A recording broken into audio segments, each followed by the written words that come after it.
Let's get ready to RPG! RPG! RPG! RPG! RPG! RPG! Hello, everyone. Welcome back to the Knights of Last Call here on a special Sunday stream. And per your request, per your tip support, we have brought back the one, the only, the self-confessed cynic. It is Vin. Vin, welcome back. You can't get rid of me. No, well, you're on vacation, you know? I mean, this is good stuff. Love having you on, and obviously you and I kind of disagree on many things, agree on a few things, so it's always good fun. There's only two people on the whole Discord with enough Persona experience for me to for me to be happy with them being on this particular live stream. And that's me and Unfortunate Pumpkin. He's in the chat, so he is in the chat at least a little bit before he has to head to work. So actually, before you even said that, Vince said, hoping you would be here. So it's good to have you here, Pumpkin. Mark, of course, wishing that lamenting that we're doing something that no one will watch, wishing that we would do popular stuff again like Daggerheart. The problem with that, Mark, is what does that mean? To do popular stuff. Again, I think this is actually the problem with a lot of content creation, which is they go, okay, I have to make a video this week. It has to be about 5e. I have nothing to say about 5e. So I am going to either just, make something up that's kind of literally truly pointless. I'm going to, troll for clickbait or whatever, or try to dig up the most inane possible topic, or I'm just going to retread ground that has been trod upon hundreds and if not thousands, possibly even by myself.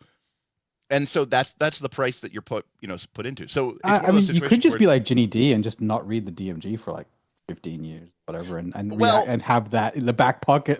Yeah, have that in the back pocket. Outside of other advantages, I think that a lot of the 5e content creators also, quite frankly, have the advantage that they're only making 15-minute videos. So it's true. If we assume, okay, let's be generous here and say that I stream for 3 hours. So we'll say that half of that is somewhat valuable. Okay. And that, again, I think it might be more than that, but we have tangents, we have ramblings. It's not scripted. So let's say that you have, 3 hours. So you're talking about 1.5 hours, 90 minutes of stream content. Well, that is the equivalent of 6 regular videos. And I do several of those per week. So you're talking about me putting out the equivalent of 12 to 15 videos worth of content a week. So quite frankly, with the other people, it's like, yeah, they still have stuff that they could talk about because they never talk about it. The first week that Daggerheart came out, I talked about the game for like 30 hours, so like, yeah, it's like, yeah, I was Dagger Week, like, holy cow. Yeah. So like, to a certain extent, I'm not saying like I have nothing to say, but I'm saying if I had parceled that out into 15-minute chunks at a time, then, it would be, I would have a lot more to say. Unfortunately, I do say a lot. Hey, thank you, Ramus, for the subscription with Prime. Really appreciate that. If you want to be cool and support us like Ramius did for free, you can do that over on twitch.tv/Knights of Last Call. We are streaming over there live as well if you prefer to be on Twitch. But you get one of those each month if you're an Amazon Prime member, and we'd love to have your support. So that means a lot to us. Happy holidays. Merry Christmas to you there as well, Michael T. Good to have you around here. Boothby says something to listen to while clearing out the Temple of Elemental Evil. Hell yeah. Definitely on my list to get to here. Jake as well. Thank you for the subscription. 9 months with Prime. Appreciate you on the 8-month streak. Boothby wants to know, what's Persona? Is that a first look that I skipped? Sure. So, yes. Can't tell if he's trolling. It's a video game series. It's a video game series. RPG. Which is most known for the fact that all the characters at all times scream out, Persona! That's literally what the... I don't know if that's what it's most known for, but it's up on the list. Hi. Yeah. Borgie as well with 8 months subscribed with Prime. Thank you so much for your 8 months subscription streak there, Borgie, as well. Cinnabos wants to know, what is the best wizard subclass? I don't know any wizard subclasses, so I'm going to say Transmuter, because haste used to be a transmutation spell. I have no idea if it still is, but there we go. Or alteration. Maybe it's alteration. I just want to point out Jackal Torn Moons in the chat for being wrong. Okay. Mira is the best bay, and everyone has a different best bay. So it's one of those games. Thank you. Who else? I saw somebody else got in here with a resub. Mask Guy Dave, thank you for the 2-month resub there on Prime as well. Appreciate all of you as much as well. Pumpkin says he wish he could have been on the stream chatting with y'all, but I don't have the equipment set up for it at the moment. Well, that is unfortunate. You could have hopped on here as well. Jake says, or they could just take video topics from your stream. Now that is my tinfoil hat theory. Okay, we are allowed to have conspiracy theories. We're all allowed to have our conspiracy theories. This is my conspiracy theory. I have no evidence of this whatsoever. But my tinfoil hat conspiracy theory is that the big streamers, within our space, watch small streamers like me and get their topics and ideas from our videos, because they rightfully assume no one saw it, because they're like, oh, 800 people watched this, 500 people watched this. And then they can go and they, chop it up, use AI, whatever, and they turn it into a 12-minute script, and then they put their little spin on it and they talk about it. And so they sound very smart and intelligent, and they get their topics that way. And the only reason I say this is, and by the way, that's not just me. Like, I'm talking about all of the small content creators like myself, because I will see somebody, a small content creator that I follow, and they will post a video, and then like, a week and a half later, 2 weeks later, I'll see that almost exact same video appear on, some major streamer. And I'm always like, I'm a little suspicious. Real Nutrimentor says you can chalk it up to the algorithm. Yeah, no, it could be. I mean, to be fair, they might get served that video. I'm not saying exactly. that I'm not saying that they're and like, they'd be like, oh yeah, I haven't talked about that before because I only make 15-minute videos. And correct. So it's but still, and I will also say that there are some content creators, bigger content creators, who they go out of their way to say, I saw this on so-and-so's channel. I saw this on so-and-so's channel. And then there's a lot of content creators who don't do that. There's no attribution in that way. Nutrimancer says, half of my TTRPG videos these days are, how did Brennan L. Mulligan change role-playing forever? Fuck me. Oh my gosh. I caught with that. I caught. You have a super chat. Oh yeah, we got a bunch. I'm just trying to make my way through here as well. Jake says we should do another video on Great Wheel cosmology and then another video on World Axis cosmology. Mark says Dagger Week was just personally wonderful. We're talking about bays. We do have a super chat from our friend Klopster Roll. Klopster, thank you so much. And by the way, for those of you who didn't notice, the super chat goal is force Vin to stay for Mega Game stuff. There you go. Derek, how long do you think it would take for you to make a one-page RPG that you would be happy with? That's a great question. Probably like a week, maybe a week to like basically get like, because I mean, again, I know that at that point I am really structurally limited, right? It's not like one of those situations in university where the professor goes, you're allowed one page to take notes, and you're over there writing with a size 0.1 pencil to try to fit in as many notes as you can. No, but like if I knew I just had literally like one page or one page front and back, that obviously really limits the scope of what I can do. And so my design has to be super hyper efficient, which means there's certain things I'm just gonna have to leave on the table. But that actually would make things simpler for me. Now I say a week to come up with the idea. So I would say a week to design, a week to develop, and maybe like a month to actually lay the thing out, because I have no fucking clue how to do any of that and make it actually look good. Like if it was like Microsoft Word or something, we could do that. But yeah. Klopster Roll says, Jess says, Klopster Roll, a lifetime. No, I mean, because again, I don't know. I'm pressing X to doubt on everything Derek just said. Okay. The thing is, okay. The other thing is it would have to be pretty specific. Like if you said, hey, yes. this is a game about, I don't know, sailing. It's an RPG about sailing. Then that would help you at least. That would help me a lot. Yeah, exactly. Yeah. But yeah.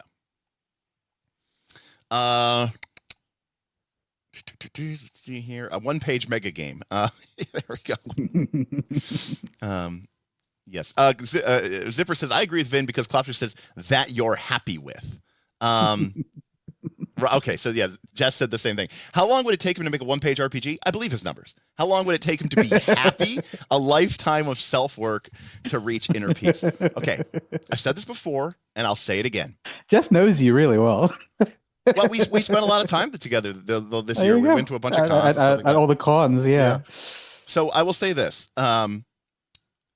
Someone once said, or this is a quote I've said before on the channel, but somebody asked me, like, why are you trying, why are you trying to be so good? Are you trying to be perfect? And I said, I'm not trying, I'm not trying to be better so that I can be perfect. I want to perfect getting better. Right? So you rolled your eyes. Catchy phrases. Okay. In other words, I want to perfect the process of improvement. you know, I don't view improvement as a goal. There's no goal that I'm trying to reach. Where Right, I'm like, but that's not why it takes you a while. What I found looking at your designs is that, like you're not actually pursuing perfection, even though to the audience it might look like he's pursuing perfection. He's not actually doing that. What he's more doing is he's trying to find a design that satisfies his design sensibilities, and those requirements are often horrifically in conflict with each other. 100%. So he ends up in this eternal turmoil, tossing up these like tiny little elements of his design because everything's not quite exactly. He wants to find. It's like as if a designs a jigsaw puzzle with one piece missing, and he has to find the perfect piece to go in that slot, and that's how he completes the puzzle. That's kind of like Derek's design process. Correct. And Damien, by the way, with a resub of his 42 months of supporting the Knights of Last Call adventure. Hey, I can use my member chat once to say for once Vin is wrong instead of Derek is wrong. There we go. Love it. Thank you for the support. Just confirms that she does have me read. Yes, Damien, I'm here for it. Tell me how wrong Vin is.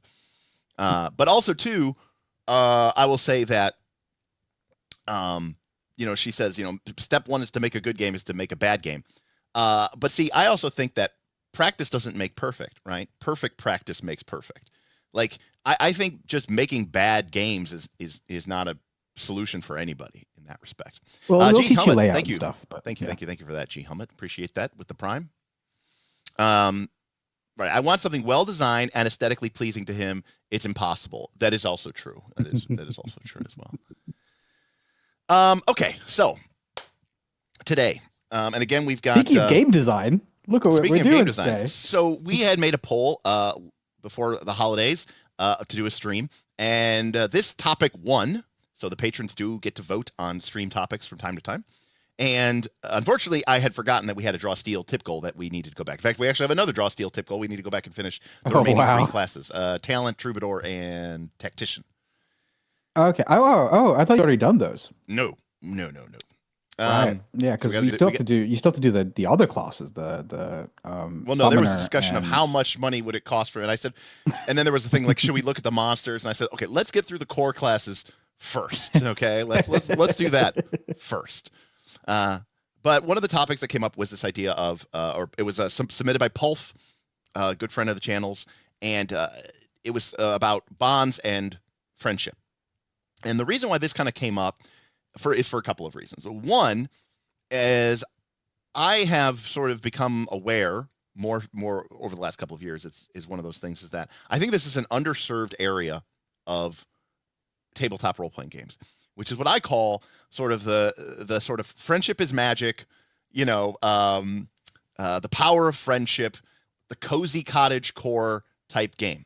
Okay. Sure. Where it's either very much about making friends and I hate to call it, but like, romance simulators and all of those things like that. Or it's a very anime trope kind of focused type video game, or even animes, where it seems like the episodes alternate between like fighting God in space but we gotta figure each other out and rekindle our bonds of friendship, and that's what's coffee. You have to have coffee and have a coffee, have a beach episode, and this is of course highlighted by a number of video games, but the one that I am most familiar with, although I haven't played it, but both these video games have been played in my house. I just didn't play them. One is Stardew Valley, and the other one is the Persona. Great example. The other one is Persona, the video game series, and this kind of trickles into role-playing games because we've talked a lot on this channel about Fabula Ultima, and everyone seems to really like Fabula Ultima. Fabula Ultima obviously self-selects for a certain type of gamer, and one of those types of gamers is the people who are kind of, dare I say, anime/JRPG coded / people who like Persona. And Fabula Ultima, and unquestionably, we'll go into these mechanics, but Fabula Ultima has a bonds system that is fairly central to the game's operation. However, one of the things that came up a lot early on from some of the folks like Pulf and Unfortunate Pumpkin is, I want more. Like, this isn't in depth enough. There's not enough meat on the bones. There's not enough crunch. There's not enough, whatever you want to call it. I want to have a game has even more in-depth mechanics surrounding this. And so this came up with this idea of, and when, we were kind of talking about this before this show started, of, well, when you start making more mechanics, you start making more things, then that's what the game becomes about. Yes. And how do you balance that without creating this 50-page subsystem that is, you're like, but that's not what the game's about, like the game is actually about, fighting God in space. And you're like, why do I have 50 pages of friendship mechanics? And also too, it's kind of as a sort of a wider topic, which is this idea of when you mechanize, when you create systems for something like the bonds between two characters, or the bonds between a character and an NPC, or a character in a place, like a hometown, or the capital city, or a nation state, or an organization, does that devalue or diminish the value of that bond in some way? I believe that system matters, and I think that what gets measured matters.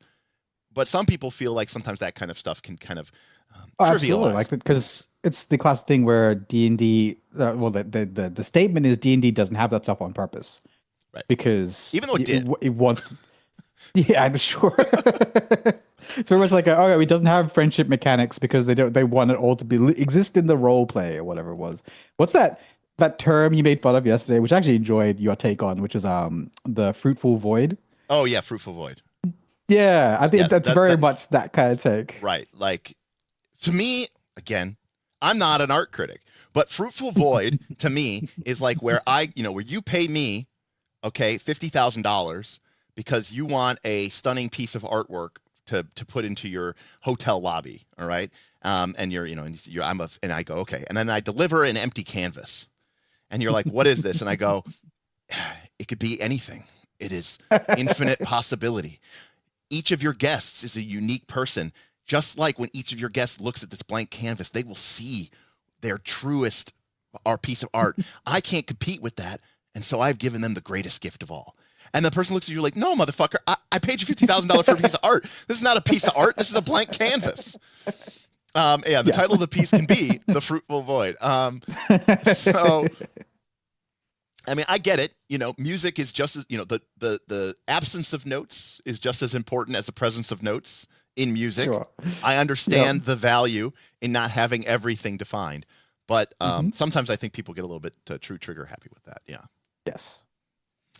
Okay, so let's start real quickly with, and we got some new tech here, so we're going to try this out here. Okay.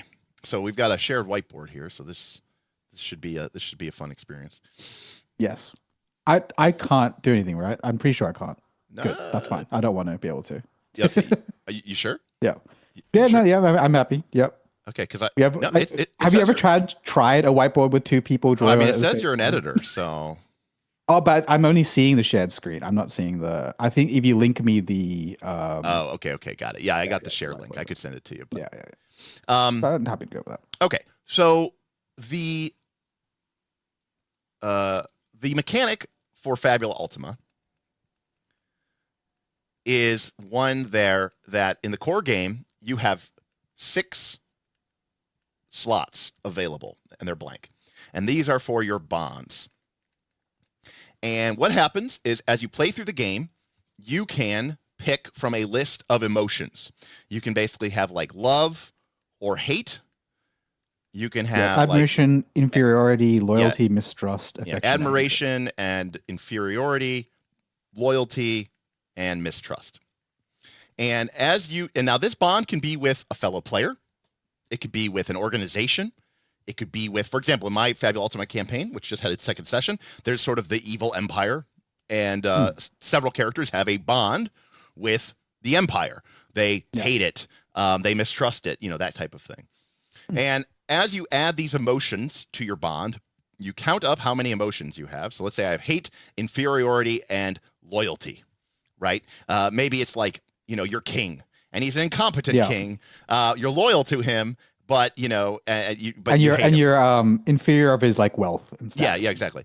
Well, that means you have 3 emotions that gives you a +3 bonus. And in the game, of Fabula Ultima, if you spend one of your Fabula points, which is a form of meta currency, you can invoke this bond after a die roll.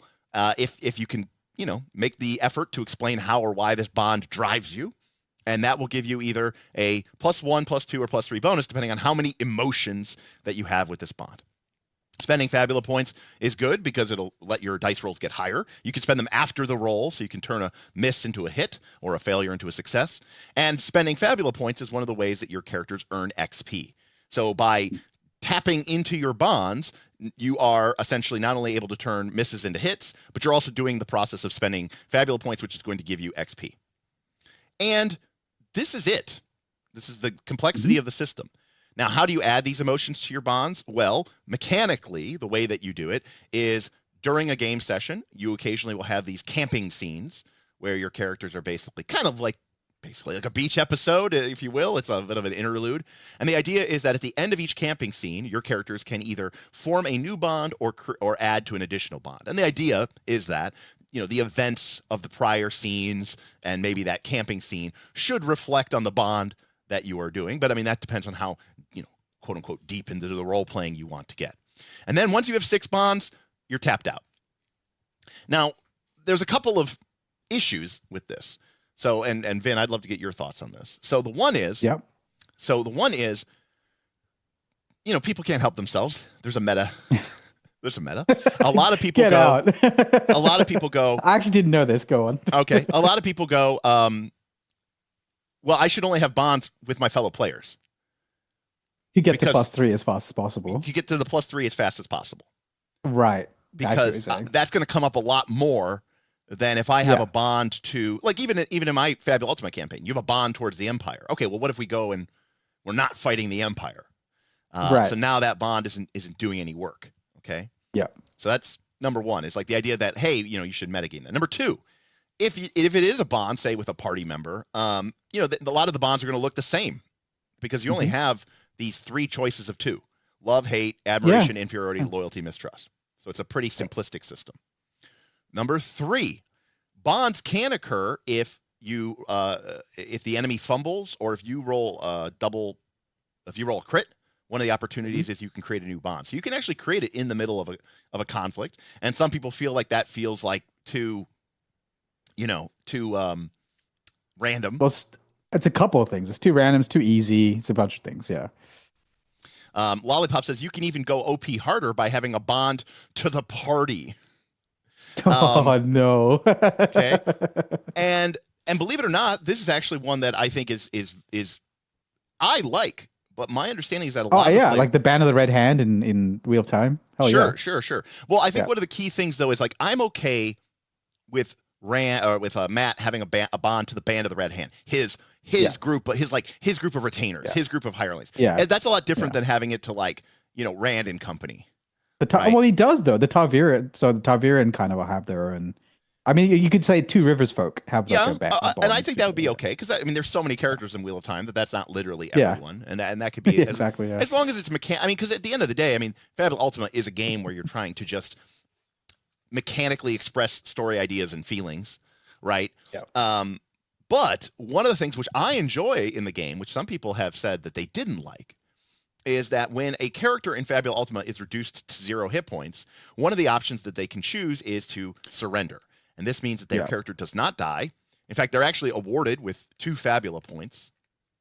And then the GM gets to choose from a list of possible consequences. This could include things like, taking away or destroying a favored item. It could involve changing the character's theme.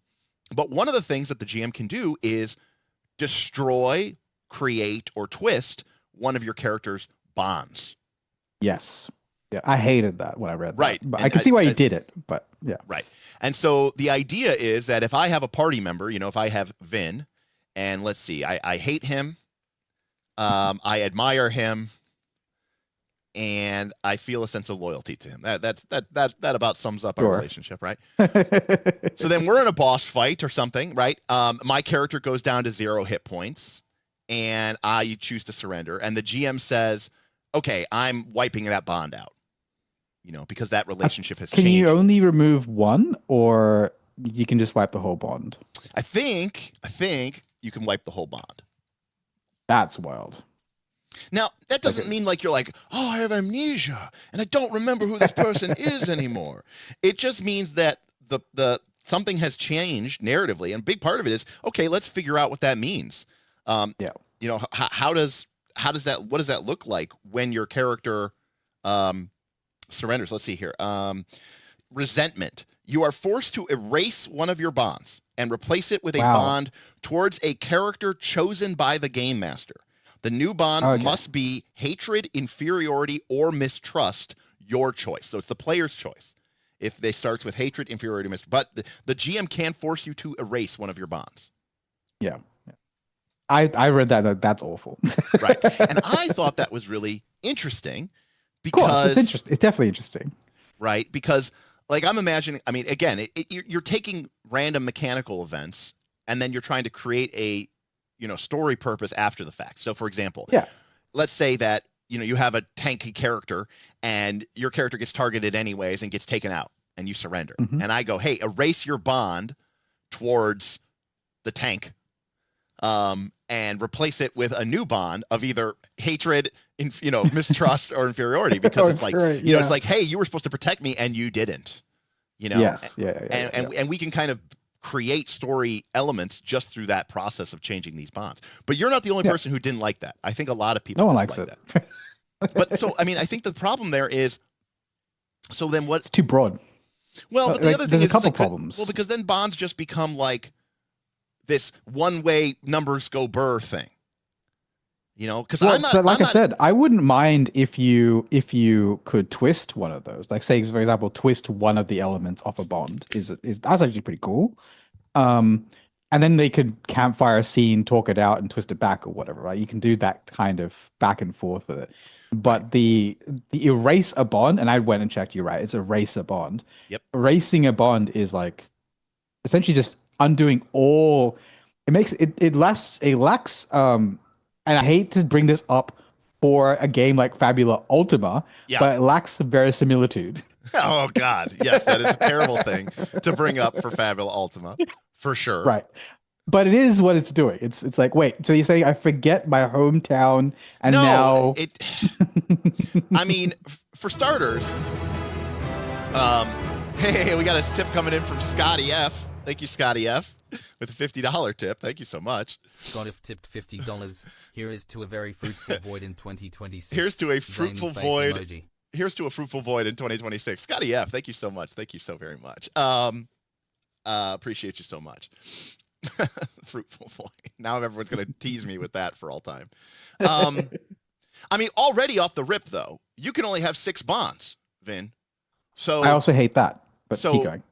so I'm like, so let's say that we're playing the campaign and you've got, for whatever reason, you have a bunch of party members and they're full. And then you meet a new character, NPC, and maybe your character, it's like the princess of some rebel nation. And you're like, wow, my character's really, feeling this character. There might be some romanticy kicking up here. I'm going to start taking bonds with her. It's like, okay, which bond with one of your which bond with one of your party members are you going to drop? Replacing? Yeah.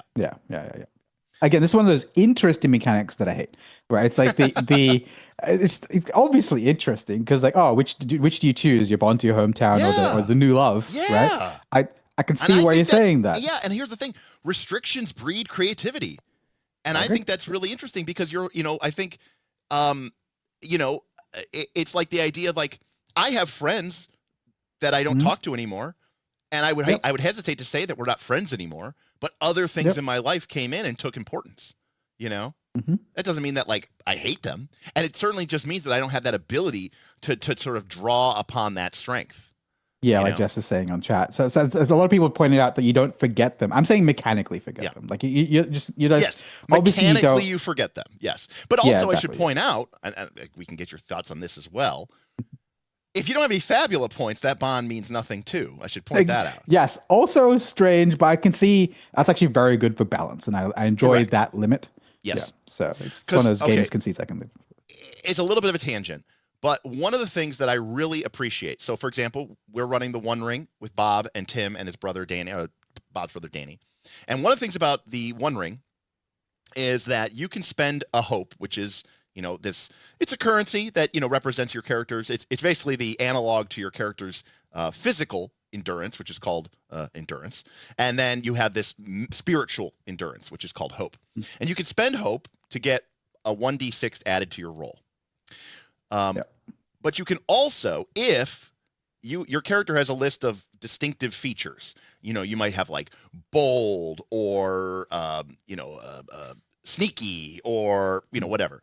And if you can point out that this action is sort of taking advantage of one of your distinctive features, you actually get plus 2d6 instead of plus 1d6. Sure. Yep. But you still have to spend the hope. And I like those mechanics because I've played role-playing games where there is no meta currency spend required. If you could just point out that you're doing the thing in alignment with your character's trait, and then it becomes everything I do is sneaky. It's like, I am going to talk to him very sneakily. I'm going to attack him very sneakily. And you're like, why wouldn't I? I get a bonus. But when you attribute a resource cost to it, I'm kind of like, I don't care. You can't really abuse this because it's limited by the meta technology. So and without American currency, I don't mind this idea either. I don't mind it being like once per rest or something like that. Like if you didn't want to use a meta currency, because meta currencies can get messy. But yeah. I mean, I think there's an RPG called Blue Rose, which was made by Green Ronin. And Blue Rose had a bond system that worked kind of like Fabula Ultima, where you had, different strength bonds, more emotions and more, the strength, the intensity of that emotion. And basically you could call upon that bond once a session is what it basically came down to. That works for me so it's kind of a mix between, simulationist and gamist, because it's a once per session type things. But Blue Rose kind of did something similar. And one thing I want to kind of highlight for here is one of the reasons I like Fabula Ultima is I do want to talk a little bit about HX. What is HX? Exactly. What is HX? So HX is the emo edgelord way of saying history. Oh, shut up. That's not real. No, it's real. So this is the quote unquote bond system from Apocalypse World. Okay.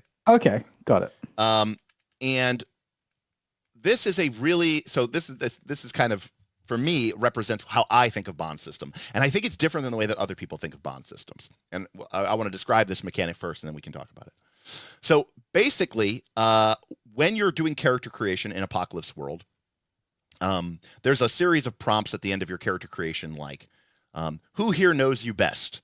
Have them mark HX with you +2. So you end up having a different history stat for each person in your group, right? So, we might have, Vin, Jess, Jake, right? Pumpkin. Okay. This is going to vary from -3 to +3. Now, it has nothing to do with how much you like them. It has nothing to do with how strong that emotion is per se. It has to do with how well do you know them. Okay, so if somebody has a +3, you know them pretty well. And again, these things are asymmetrical. So Vin might have Derek -1, right? But I know Vin really well. Vin have +1 or whatever. Right, exactly. The primary use of these stats is when you go to help someone in the game. You roll with this stat instead, and it's a PBTA roll.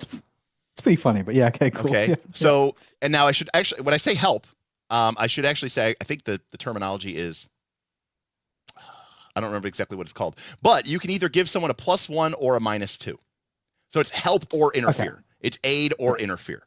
Okay, so the better you know someone, the more you're able to help them, but also the more you're able to fuck with them. Yeah. Okay. Yeah. Now here's where the game gets really interesting. At the end, during play, if you heal someone, like if you heal their wounds or you heal them from damage, your history with them goes up by 1. As you heal them, you get to know them better. If you damage someone, and I should note that PvP combat is a little bit more common in Apocalypse World, their history with you goes up by 1. Basically, when you hurt someone, they learn you better. They will remember that. Yeah. But here's the key.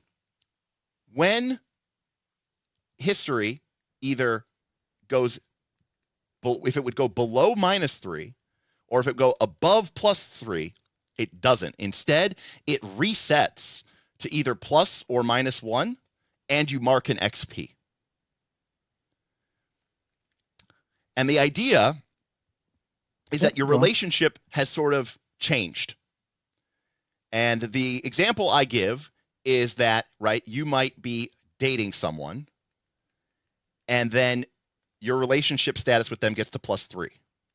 And then you get engaged. And it resets. Okay. Because it's still the same person, but now the dynamic has changed. Why is your modifier going lower? Because now it's like you don't know them as well, because the nature of your relationship has changed. So I can help my girlfriend at +3, but Yes. if I get engaged to her, Yes. she's only +1. Shut up. Because it's different now.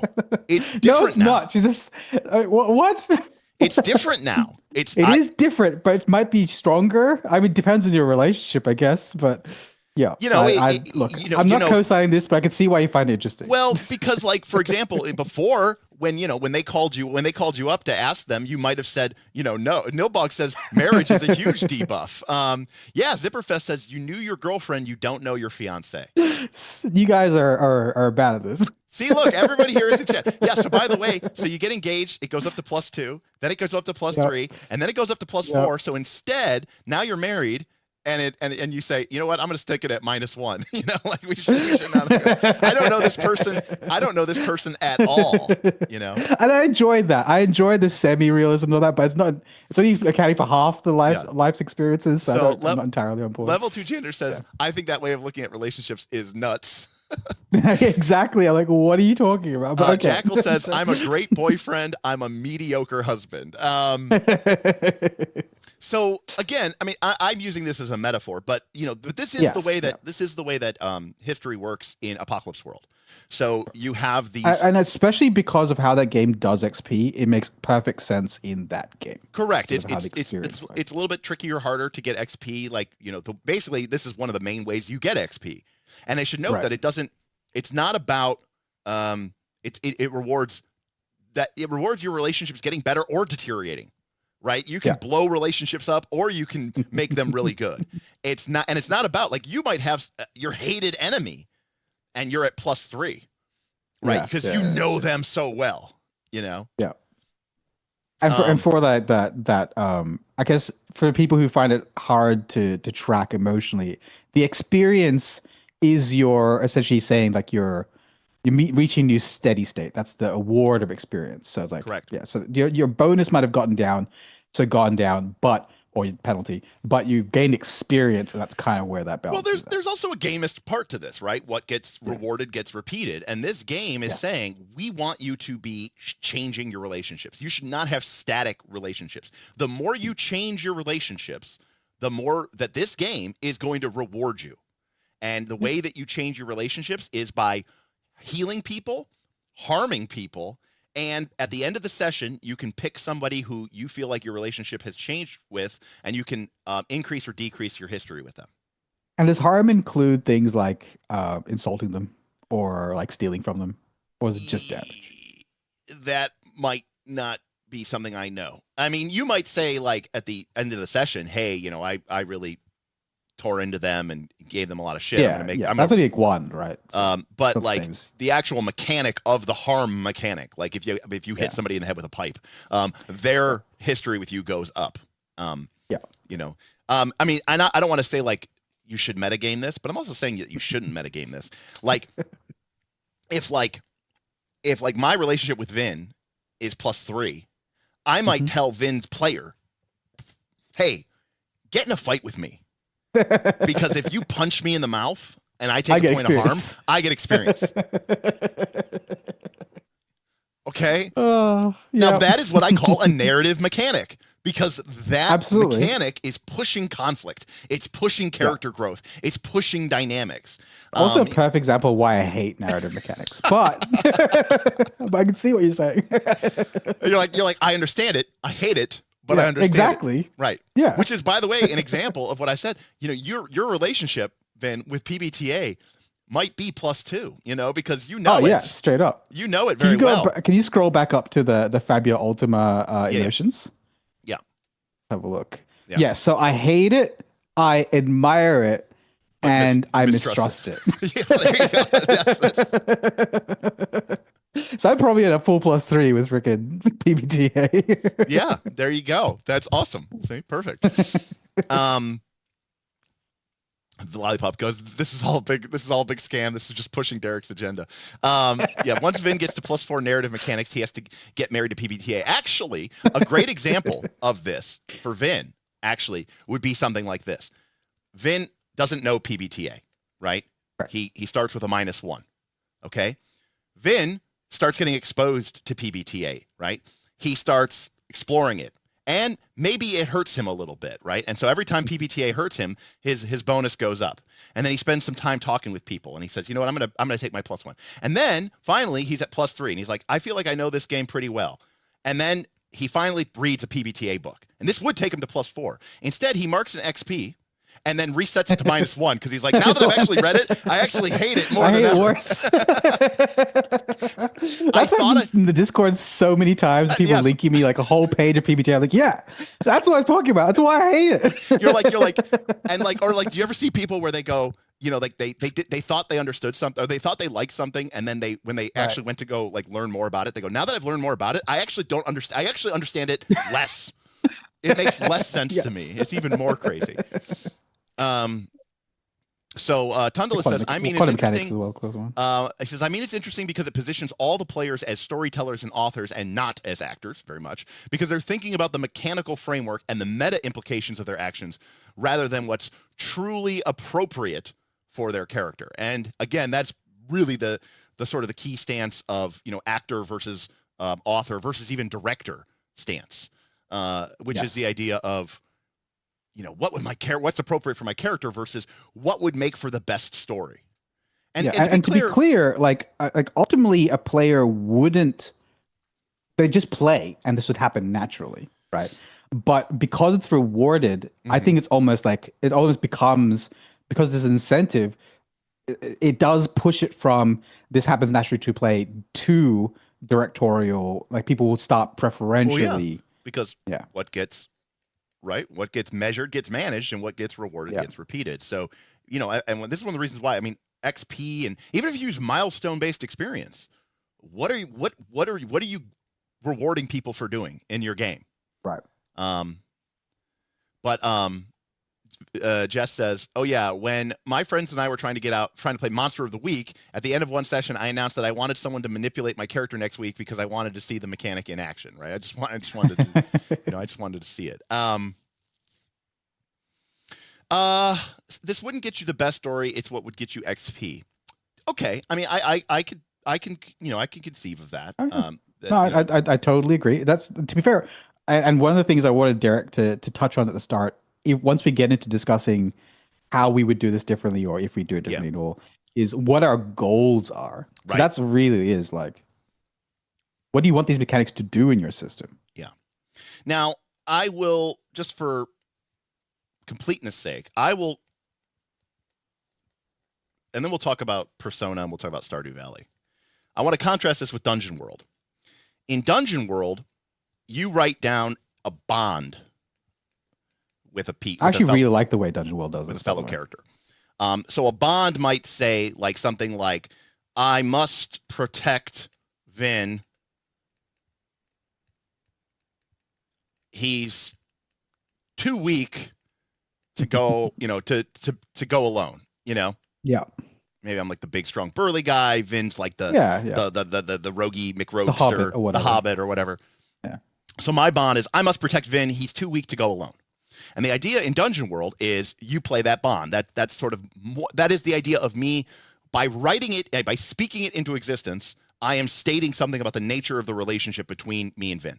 Now, I could write that bond because that's how I feel, but I could also write that bond, and by writing that bond, I am saying, hey, listen, you know, this is the nature of my relationship with you. I'm sort of speaking it into existence. Then, if at the end of a session that bond no longer applies, okay, I will change that. Fulfilled it, or if it you doesn't. Fulfilled it, can't or happen. you died, or whatever. Exactly, yeah. Or maybe, you leveled up and cross-classed into barbarian or something, and now, like, you can take care of yourself. When that bond changes, when I basically say that feeling, that emotion, that bond is resolved, I change it, and when I do that, I mark an experience point. Yeah, I really like this So mechanic. it doesn't give you any sort of mechanical bonus. Like it doesn't give you like it does in Fabula Ultima, or like it I does would in. phrase it differently. The only mechanical bonus it gives you is to roleplay the bonds you've written. I really Yes, like. but here's the crazy thing. In a way, this is kind of what 5th edition did, and everyone said they hated that and didn't use it. In fact, I think what's 5th edition's rules? In 5th edition, see, you don't even know. That's what's crazy. No. It took up 80% of the back of the fucking character sheet. On the back of the character sheet in 5th edition, you had a huge section for ideals, flaws, bonds, and whatever the other thing was. And this was like not like an optional rule. It was like part of the game. Mm-hmm. And what did they do? By the way, so all of my 5th edition books are ripped because the appendix is the worst thing in the world. Oh, really? Well, because, like, for example, I'm looking up ideal, and it says ideal, and I go to I, and it says ideals. See personality. Just give me the final page number. Like, why? Why would you do that to me? I like that a lot. Oh, it's very funny. oh, very funny. I remember one time I took this book, I ripped a different I had a couple players' handbooks for 5th edition. I took this book, I grabbed the index, I ripped it out, threw my book across the floor, crumpled up the fucking piece of paper, threw it away, and I said, I'm never playing this fucking game again because the index is so horrible. I forgot about this. People say they hate 5th edition. I never hear them talk about the goddamn appendix, and it's the worst thing. All right. So you're talking about page 124? I'm talking about page 124, 122 to 124. By the way, less characters. It would have put less characters for you just to put 122 to 124. Anyways, yeah. So your character has traits. You have 2 personality traits. Then you have your ideals, your bonds, and your flaws. And when you play those, the GM is supposed to give you inspiration. That's how you're supposed to earn inspiration. Holy cow. No one uses these rules. I know. And here's the thing. Feats, this is 2014. Feats is an optional rule. Oh, absolutely. Yeah, I remember that clearly. That section is not an optional rule. That is just the rule. Yeah, that's the rule for bonds. Yeah, that's wild. And when Smith and I first picked up this book, we were like, wow, what a fucking revolution. Okay, because they pulled back on the gamist of 4th edition.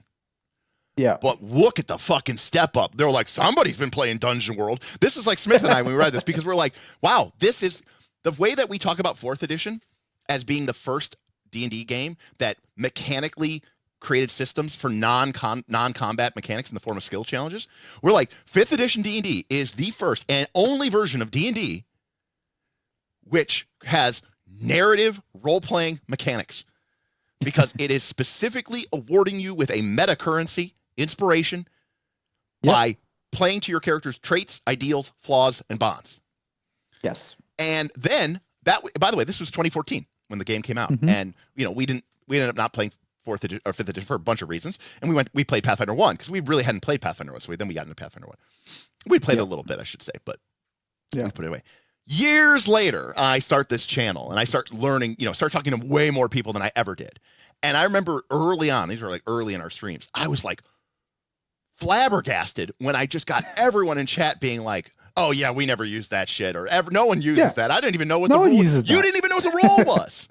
No, to be fair, I don't play 5th edition, but even if it wasn't Pathfinder, I wouldn't use it. Like it's a anyways. Point is I have a very important point about that. Okay. Because it'll tie into some of this other stuff we're talking about, which is that is an example of a relationship mechanic that's a triggered reaction during play versus a gate. Yeah. So because you can reward inspiration for all kinds of things. This is just saying one of the ways you can reward inspiration is if they play into their bonds, etc. Right. So essentially, it adds to your RAM of the various things you're looking for while the game is running, and that's one of the main reasons I bet people. First of all, they probably didn't even read that part of the book. But if they did read that part of the book, they could forget about it quite easily because it's very much just one of the many things in RAM. Whereas if in these other systems, it's a gate. So you have to invoke a bond to apply your mechanical bonus, and that's a massive difference in how it comes up during play. So, well, it's interesting though because there's so many games, and I see people talk about how they like these mechanics. There's a lot of games out there that have like these character questionnaire type things, and you write down this stuff on your character sheet, and none of it matters. Alignment doesn't matter. It doesn't do anything. Yep. Right? But it's a description. It's right. a description. I'm saying this wasn't that. No, this was an actual mechanic. This it literally says this is one way to get. You should award inspiration for someone playing to their bonds. That's what it's saying. Yeah. Yeah, absolutely. And apparently people were like, "Nah, I'm good, fam." So Zimmerfist asks, "Is this a cognitive load thing?" Again, my main point is I reckon most people didn't even read this rule. In fact, it even says if they did, yes, the GM can choose to give you inspiration for a variety of reasons. Typically, DMs will award you when you play out your traits, given to your drawbacks, presented by a flaw or bond, or portray your character in a particularly compelling way. Wild. I look as a person who's used to watch a lot of 5e actual plays. Yeah, never happened. It's crazy. To be fair, it would happen in subtext. But that's okay. So, for example, you have Matt Mercer's playing for he's DM for his crew, and Marisha is whatever playing her monk, and she like stands up to the assassin who's come to fight the party. Right? He'd probably give her inspiration for that, but not because he knows what her bonds are and knows she's invoked one, but because she did something cool, right? Yeah, but I mean, again, it's just one of those things where it's like. To me, it speaks to the very example of the nature of, people will be like, I made this character, and you're like, and I have this flaw, right? Which is that my character is horribly afraid of I don't know, of giants or something. I don't know. Yeah. And so then in a combat with giants, my character, I go, I fall back, no, we need you to flank. I can't do it. People do that shit all the time, and it's just annoying because they're not doing it for any mechanical reason or reward. They're just doing it because it's what my character would do. But here you could say, guys, I'm just playing my flaw so I can get inspiration. Like that's I'm just doing the thing that the game wants me to do. Because Jess points out, and I think this is actually quite correct, and that's why I talk about the dangers of immersion and the bullshit of immersion. Also, what's appropriate for my character? The answer is literally anything that you have them do. They're not a real person. We know what they're like by seeing what they do, and they can do anything. Right? Your character is what they just did. Right? Mm-hmm. So the concept of my character wouldn't do that. It's like, well, no, they could. They're not a real person. You can get them. They can just do whatever they want. I'm not 100% on board, but I can see what you're saying. Yeah, exactly. But in any case, Jackal says the Draw Steel book would be destroyed if for my raging at the index. Yes, the first time I had to go to the character class section to look up conditions, I would be like, ah! Real Nutrimension says every public game I've ever seen Crawford or Perkins run, they gave inspiration randomly and never referenced their bonds or ideals. So okay, absolutely. So okay. Can you wait? So I hate to interrupt you, but could you imagine that conversation? So it's like someone's role playing. Like, okay, wait. You did something cool there. What are your bonds? And then they have to. Okay, well, flipping pages. They are to this character I don't remember. Who is that? Oh, that was my father. Right. And she's like, and then 4 minutes later, okay, well, maybe you don't get inspiration. Actually, I'll give you inspiration anyway, because that was really cool. Like, what are we doing here? Like, what the fuck? Can you imagine that for 4 characters or 5 or 7 and each having 3 to 4 bonds like that? No, that's not going to come up in play. Anyway. But apparently it was supposed to. Yeah. So, but yeah, Jess is still on this. You can invent a justification for your character to do literally anything. People are wild. They do things for the zaniest reasons. 5e24, by the way, has replaced that with a backstory and personality section. So apparently they did drop that. But Great. What's I'll bring that up interesting, just to yeah, let you know. Boothby played Daggerheart once at Origins and used more bonds there than I did in a full year of playing 5th edition D&D. And Neutron says, Straight up. also, literally nobody wrote their own ideals or bonds. They just picked one from their background. And so while I want to get to like Stardew Valley and Persona, I do think this is kind of a nice segue into, okay, so what does that mean? Does that mean that people don't want these mechanics? I really do think it's a gate versus ram thing, and not reading the rulebook, but like I think people, when given the mechanics, and like the classic example is team up attacks in Daggerheart. Yeah, The moment people, tag team. The moment people realize it's a thing and how easy it is to do one, and how strong they are, they just fucking do them all the time, right? Right. But until that moment, they don't really think about it or care about it. Yeah. Right. And also it might be a carrot and stick. So not a carrot and stick thing, a size of the carrot thing.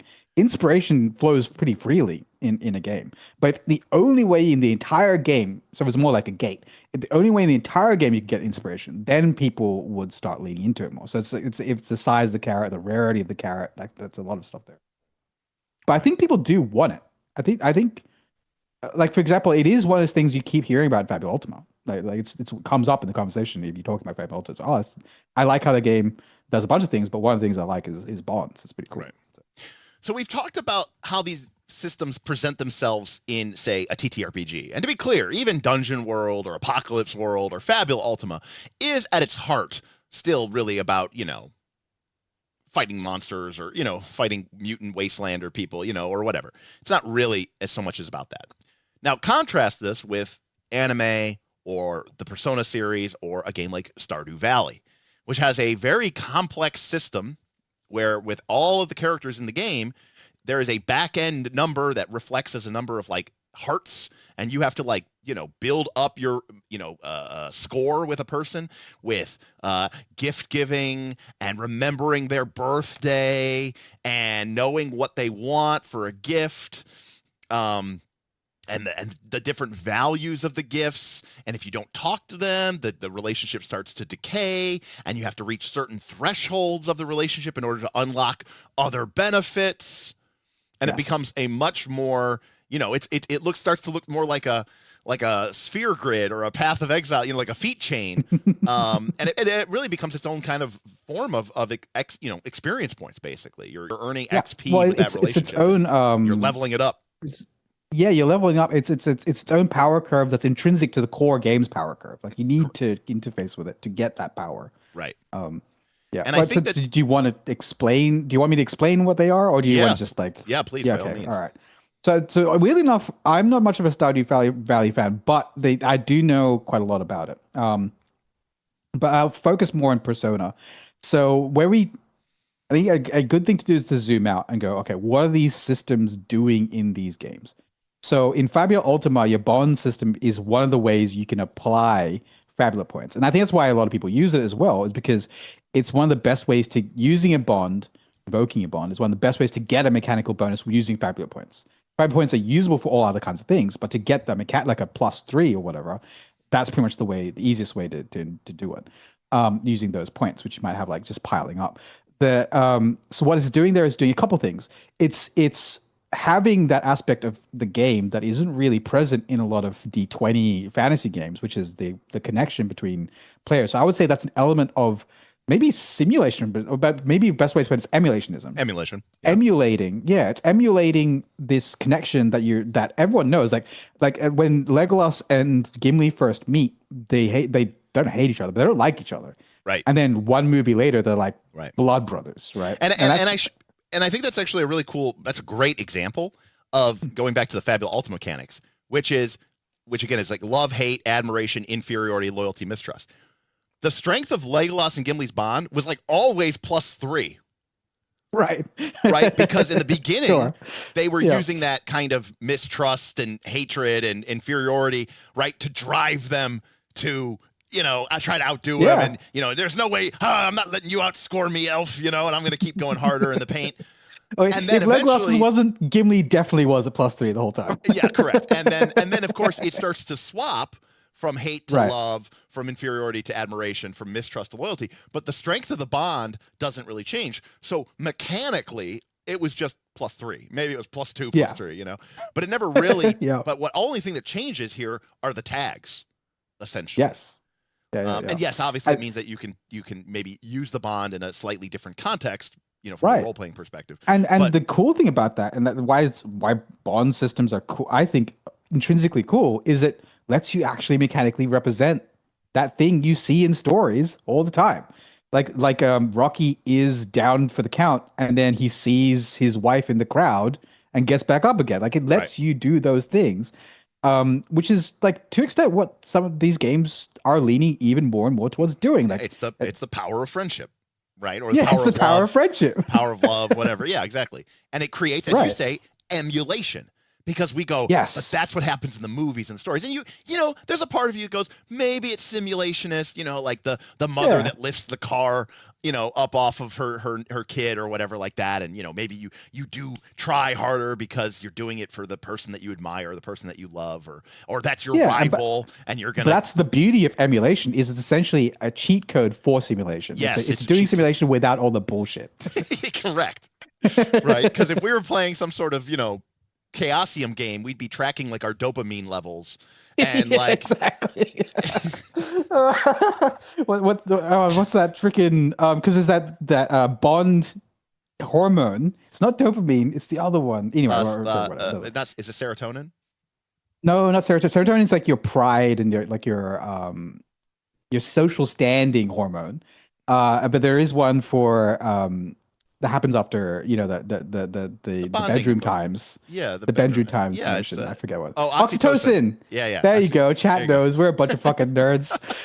Yeah, you'd be tracking your oxytocin levels versus your adrenaline levels. Right. And if it gets high enough, Right. And then you know what would happen? You start getting spells, and it would be like, this is cure lesser Lexapro, and people would be like taking their things, and they're like, I'm going to cancel out my hormones and supercharge my other hormones, and you're like, I pop a bunch of Adderall, and I get a +5 bonus to my perception check. yeah. But emulation doesn't do that. Emulation doesn't have all the No. bullshit. It's just like, oh no, you love this person. Well, Simple. another way It's to like- look at emulation is we don't really care about the why, we just care about the what. Right? We don't Yeah. care like why this is happening as much as like, okay, but let's make it happen, you know? Yeah, exactly. And yeah. how we get to that point. And that's what these systems are doing. So I think Fabula Ultima does a better job of this than Dungeon World, even though I really like some of the ways Dungeon Worlds works. Because it's very much like because it's continuous. And so it has that element of it's always there unless the GM erases it. That you can have that history. It's essentially building a history, especially if you grow these with time. Or even if you don't, like the Gimli and Legolas, it's the change of it through time is building your history, and you remember that even if it's not reflected in your character sheet. So that's what these games. This Bonds are for, is to bring that feeling of Gimli and Legolas to role playing games. Yes. Now in Stardew Valley, that's now generalized. Go ahead. Yes. I was going to say, your Lord of the Rings thing is particularly valuable to the point where I talk about you shouldn't have a relationship or a bond with everybody in your party. Look at the relationship between Legolas and Frodo. There are many memes about the fact that Legolas and Frodo have one line of text that they share in the entire film, right? And I don't even know what that line is. You know, and you have my bow. That's a good line, but That's the only line he says to him in the whole thing. But like, you know, you obviously see characters within the Fellowship of the Ring, and I think the movie, the cinematic experience, is better for it, right? Which is that, like, you know, Gimli and Legolas clearly have a deeper bond. Legolas and Aragorn clearly have a deeper bond. The bond between Gimli and Aragorn is it's still there, but it's not maybe as deep. But like, does Gimli really have a bond with, you know, Frodo? You know, not really. You know, not hugely. Yeah, maybe just like one bond of affection, maybe. Or maybe, like you know. So you know, so I think there's these complex relationships even within. I think bond systems in Fabula Ultima or in any of these games, I think they're a little trivialized when you just go, I have a bond with everybody and it's maxed out. Absolutely. Because it makes it just boring and it makes it one-dimensional. Yeah, that might be the OP, you know, car op thing to do, but I do think it's very boring. And that's the problem when you take a bond system and try to apply it to a campaign is sport, you know, and you're like, we're trying to beat them. Kind of, but like you can make it. Then this is like rewinding all the way back. What me and Pumpkin used to talk about in the Discord was making it harder to increase the bond. So maybe you'd have a bond, but the strength of it's only +1. And it doesn't really matter how complex that is. Or maybe it does matter, but regardless, to get it to +3, +4, +5, you have to spend way more, you have to invest way more than just one campfire scene, right? It's to build that into it. So anyway, but that's what bonds do in systems. That's kind of what they do. And in terms of how that's mechanically represented, maybe we can say that's an open question. Mm-hmm. But what they're doing is they're bringing that feeling of Gimli and Legolas or etc. to the games. So when going to Stardew Valley, etc., now that now generalizes. So you've got the core fantasy trope of you have your party, but in Stardew Valley, it's okay. No, you have this town, and you have a town full of different people, and they all have their different wants, needs, etc. And that game, you're about appeasing is the wrong word, but forming these friendships and hatreds and whatever with all these people in the town, and you do that through essentially near linear progression. Not always, I don't think, but usually near linear progression, one at a time, or like juggling multiple times, but you're increasing your XP bar essentially with each person. No, it's quite literally a heart track system. Right. You know, where you will basically, I kind of pasted this here, but you know, it's represented by a heart score. Each heart is 250 friendship points. As you gain more friendship points, the heart bar starts to fill up. You can talk to them. You can give them items. You can give them a gift that they love. You can invite them to the movie. You can, you know, do blah, blah, blah. And then it could also decrease if you give them a gift that they dislike or hate. If you hit them with a slingshot, you know, if you make certain events in different, decisions in other parts of the game. And if you don't give them a daily greeting, right, you can start to lose relationship points. So very much it becomes this way of management. We did have a super chat from Karma who says the murder hobo polycule is the optimal party comp. Right. So we're all murderers. We're all together. We're all in one big massive relationship, and we do that for optimal, you know, balance reasons. So the reason I wouldn't go, it's not as linear as it seems, is because in some cases you have to discover what people like. Correct. Right. So it's not as simple as there's a game to it. Yeah. Right. Yeah. So it's not as simple as, oh, you just give this person the flower every day, although that can be once you figure them out. But initially you meet this new person. It's like, oh, here's a flower. And they're like, I hate flowers. And that's one way. But I think, and I haven't played that game, but I'm pretty sure you can start discovering what people like by either watching them or seeing their interaction with other people in the town or talking to other people in town. And they can start informing you about what everyone else, either visually or by talking to town, you're informed about what everyone likes. So there is like, it's not as linear as it seems, though it is technically just a linear track of XP. Right. Well, I should also point out that the thing about Stardew Valley is that the game has functionally a time limit. You only have however many years, in Stardew Valley before the game ends. And so investing time into a person in the game, whether it's by observing them and experimenting with them to see what they like and what they dislike, or even just the process of using your resources to make that person a gift, is by definition a limited resource. Because if you're doing that thing for that person, you're not doing that thing you can't do this for everyone. And that's but that's kind of the power because another part which we haven't really talked about is what fantasy you're creating. Yeah. And in Stardew Valley, it is kind of a power fantasy. It's the relationship power fantasy. It's I am friends with everyone.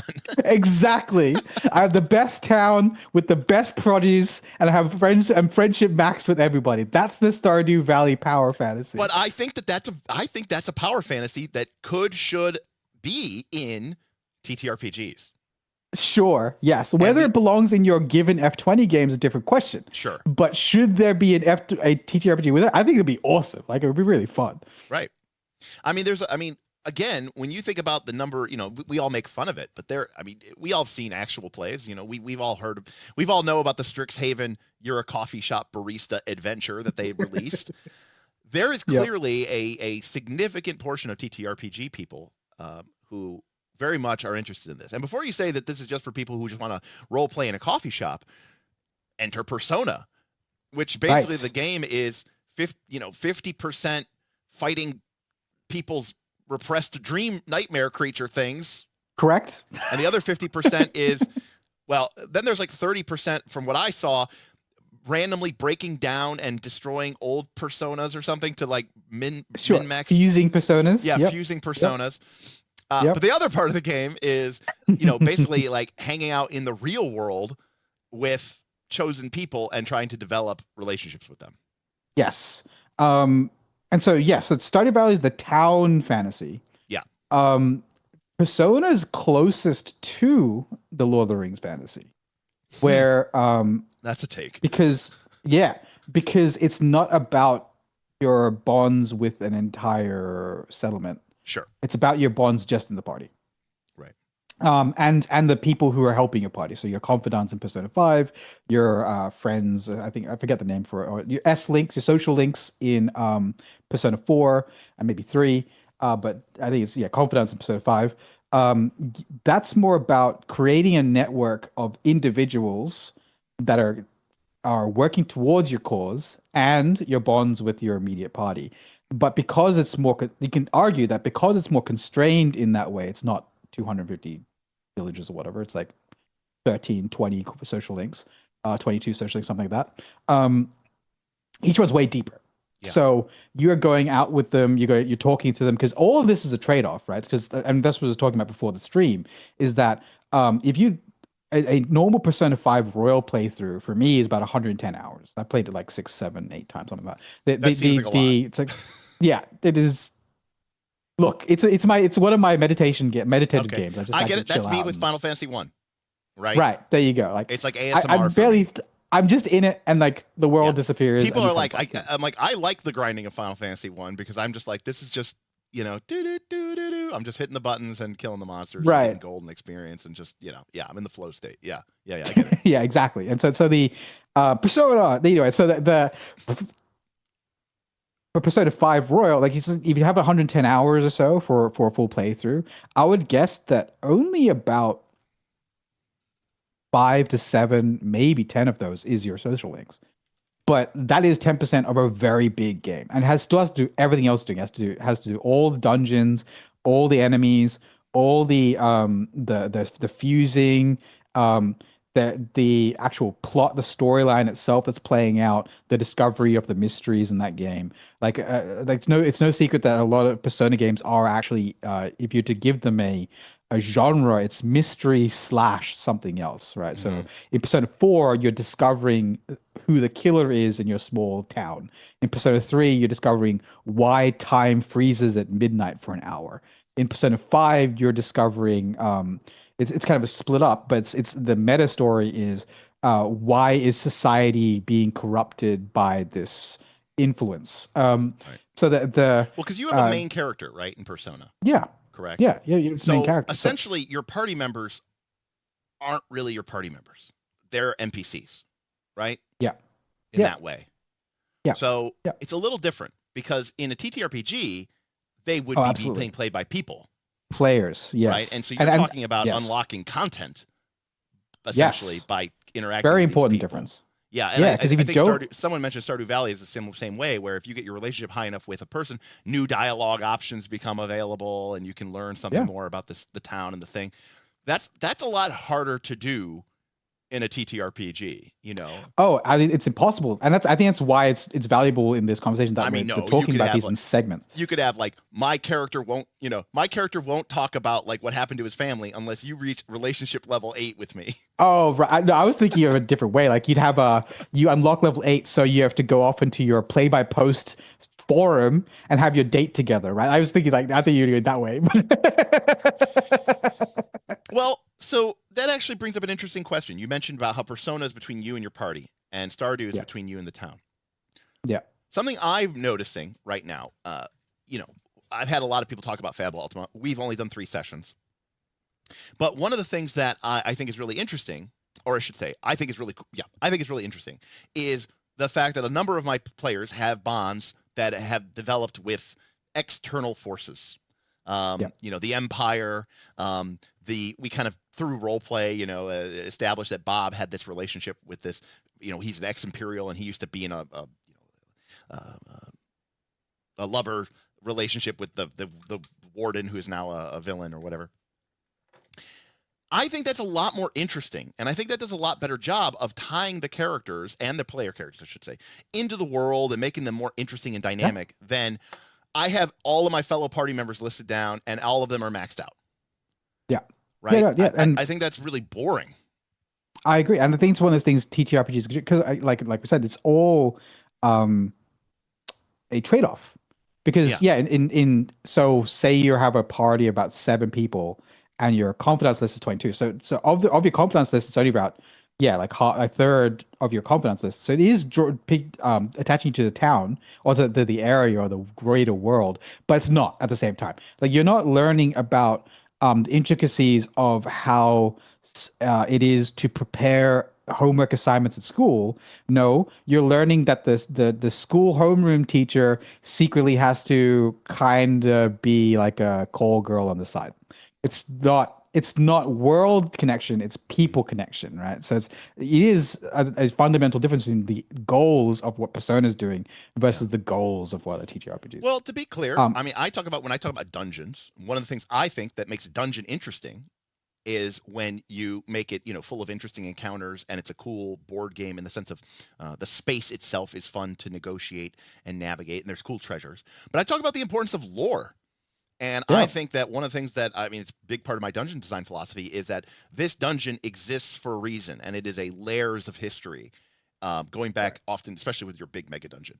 And as a player, uncovering that and learning the story of this dungeon, why it was originally created, what went wrong, who was responsible, and all this other stuff. People enjoy that. It's a mystery, like you said. I think that there's absolutely value in that. I just don't know how useful that is with your fellow player characters, because it does seem like the thing that people are most interested in is these relationships with their fellow PCs.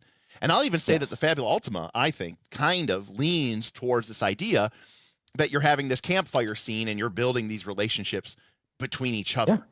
But I also think that that's kind of boring. Well, we'll get to that. I will. Okay. I do want to quickly finish on the Persona 5, because I think my ultimate conclusion is that you don't want it to work like Persona 5. That's actually to spoiler this, right? But I will fully describe what Persona 5 is doing. So I talked about who the relationships are to, and kind of haven't really talked about how they work and what they do. So how they work in Persona 5. So Stardew Valley, you're increasing your friendship points.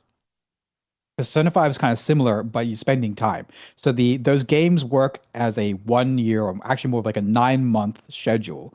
And you're playing out day by day, which means you constantly have this ticking clock, not only to the next person who's going to be killed or whatever, but also to the end of the game.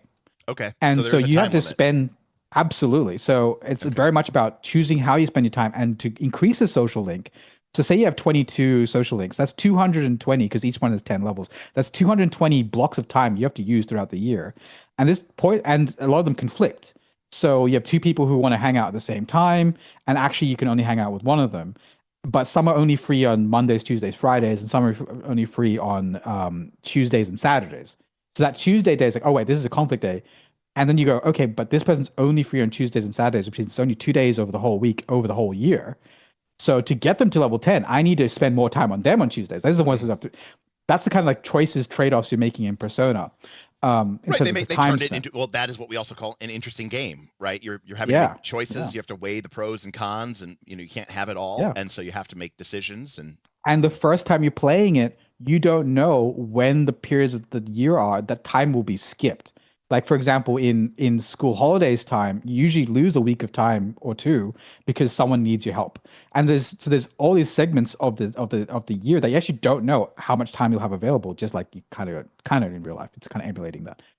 Anyway, that's how you increase them. You have to spend time with people of your limited resource of time points, or whatever you want to call it. And then what they do, and this is the part I don't think RPGs can really, unless you're making a Persona game, Persona RPG, is that they pretty much are the fundamental way you get more powerful in that game. That's the big difference. You gain levels, but social links unlock more powerful personas. The most powerful personas in the game are gated behind social links. And when you fuse personas or you create new personas, they are what determine how powerful those personas, extra power those personas get above your level for free. So you can be a level 40 and use a level 47 persona, or use a level 40 persona that'll increase itself naturally to level 47 because of how powerful your social links are. And those two mechanics, the fact that they gate the most powerful personas in the game, and they are the key determinant of how powerful your personas can be. I should also point out that this is also somewhat diegetic, right? Like the idea is that it's not literally the power friend, like, right? It's tied to like the whole like dreamscape and exactly. It's about the cognitive world. It's about your personas are the aspects of your personality that you're making stronger. Right. So you see this on screen. You have the Fool, which is the investigation team, the Magician, which is Yosuke, the Priestess, which is Yukiko, Hierophant, Dojima. They're not only arcana, but those arcana, like they do in real life, represent like personality traits. Yeah. And that person is most aligned with that personality trait. And so what the idea is, you by hanging out with the person and making that part of your personality stronger, which increases the power of your personas in that personality. That's kind of like how it's all diegetic. It's all like tied in. Mm-hmm. Yeah. Well, crazy deep. And we were talking earlier about it maybe being cheesy and car-oppy, but I actually kind of wonder if I would prefer in Fabula Ultima, you have 6 bonds. If, just by default, one of the bonds is just the party. Right. Or even don't even think about that. Think of it. You have one, you have the party, and then you have 5 other bonds or 6, whatever you want to make. Right. And that's what I was actually like, house rules wise, like if I was to play FU, I would actually, I would almost add to that. So I'd keep 6 or maybe 8. Yeah. But I'd have 2 locked, like it wouldn't count towards the 6. There'd be 2 that are stage 7 for everyone, which is where you come from. Yeah. And the party. Like that's kind of like the 2.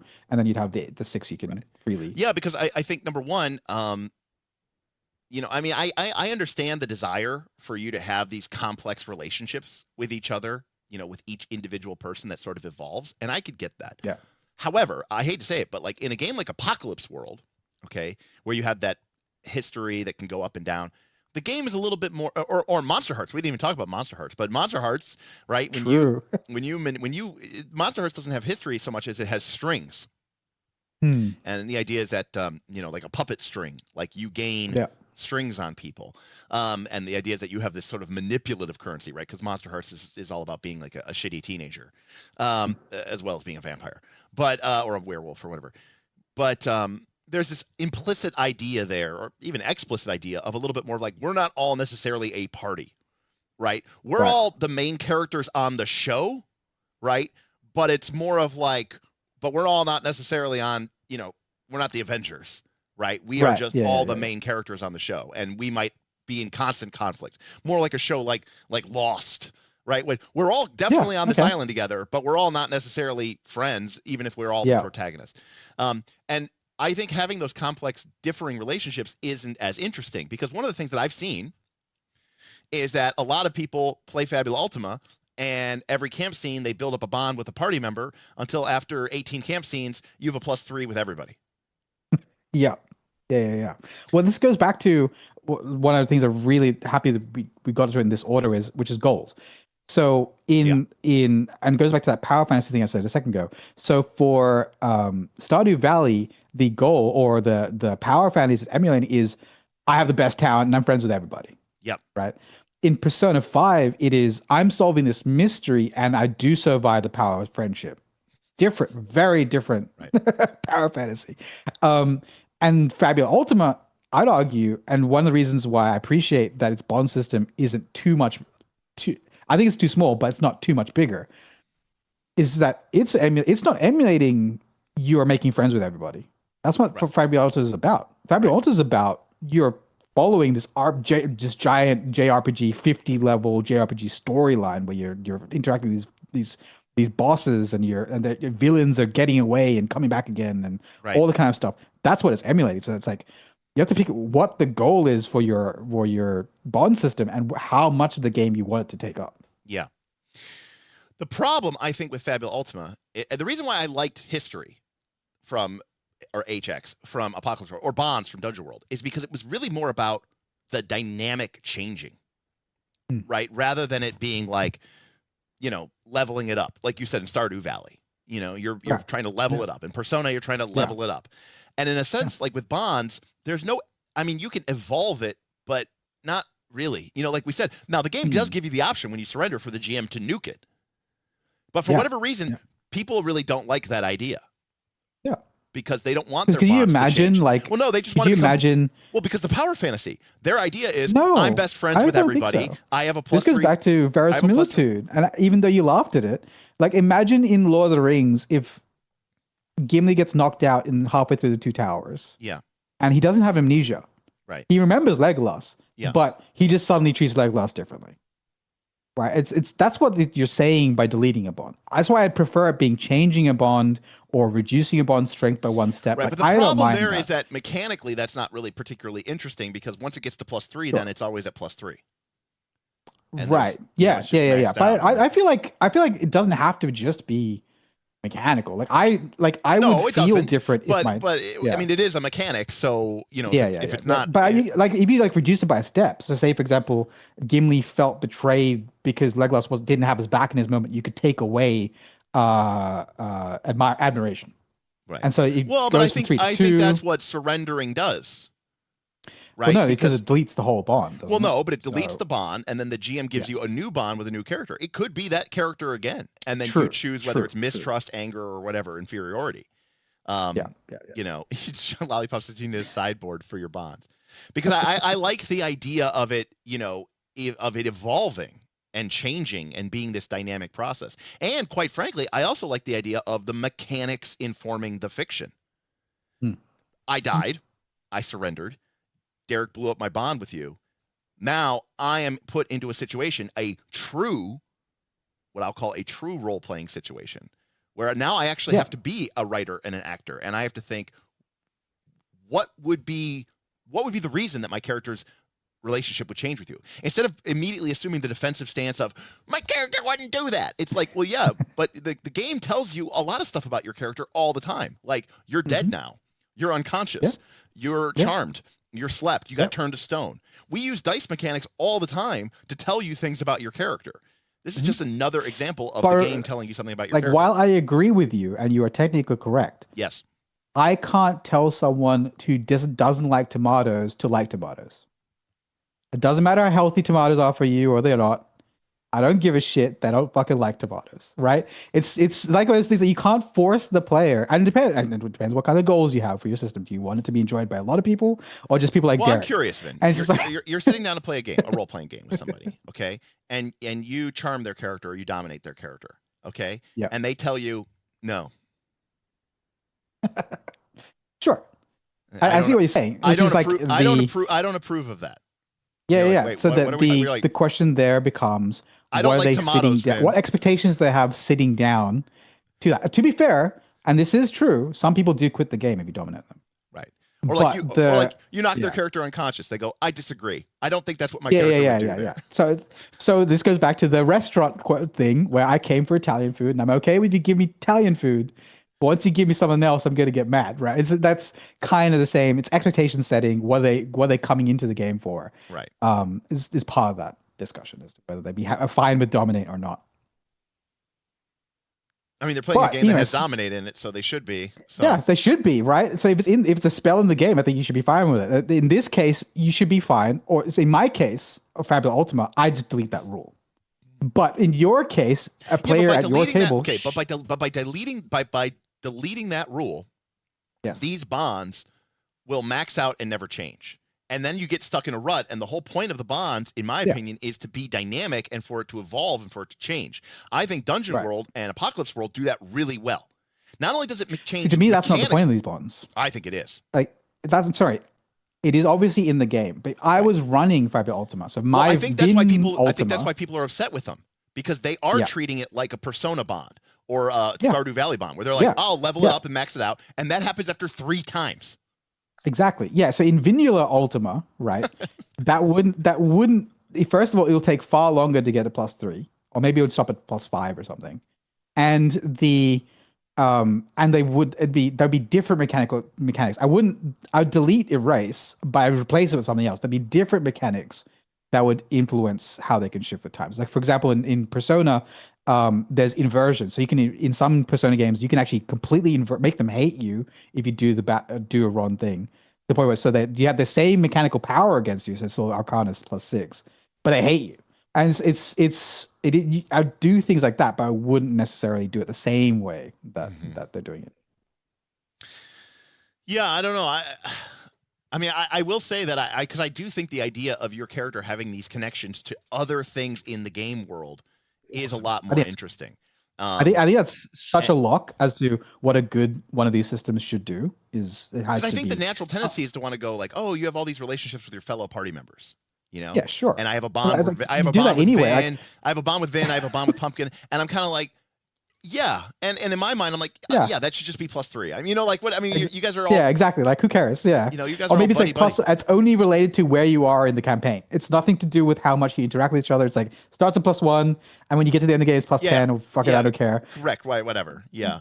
Nothing. Or maybe your level determines that one. But the other one, like to me, it's like my bond to the Liege Lord is far more interesting to me than my bond to the guy standing next to me. Yeah, I mean, they kind of do this in the One Ring.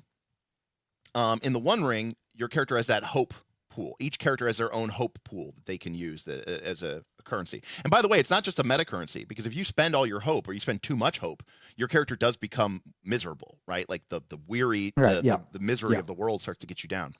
But every session, I think, you get a pool of fellowship, and it's a communal pool. And you can take a moment, as long as you're not in combat, you can basically take a moment, and the party kind of has to agree, and like basically give a moment of where you show fellowship to a fellow party member. You take away one of the fellowship points from the communal pool, and they gain it as a hope. Right. Okay. And so I think that is a much more, I think that's a better way of sort of expressing the party bond than these actual individual bonds. I think it's really tempting to want to have these individual bonds, but I think the problem is then, it's pretty one-dimensional, especially in a game where everybody's supposed to be kind of on the same page. You know, it'd be one thing if you guys were like literally, you know, maybe not villains with each other, but you know, we were all playing in a very different way and had very different goals. Well, I'd like individual party goals, but again, this comes down to like how much weight can your system support? How much time at the table can you put against the system? Because if I was making a Persona game, 100%, there'd be individual party wars. There'd also be to the school, to your sports team. There'd be like a lot of different teams and areas and people as all represented. But it'd be like its own page of your character sheet, a full page of bonds, right? Of different kinds of bonds and what levels they're at and how far they're on against the tracks. But that's what the game's trying to do. So one question I have for you for this stream is, all right, Derek, we've discussed what these systems are, what they're trying to achieve. What is our goal for this stream? What are we doing here today?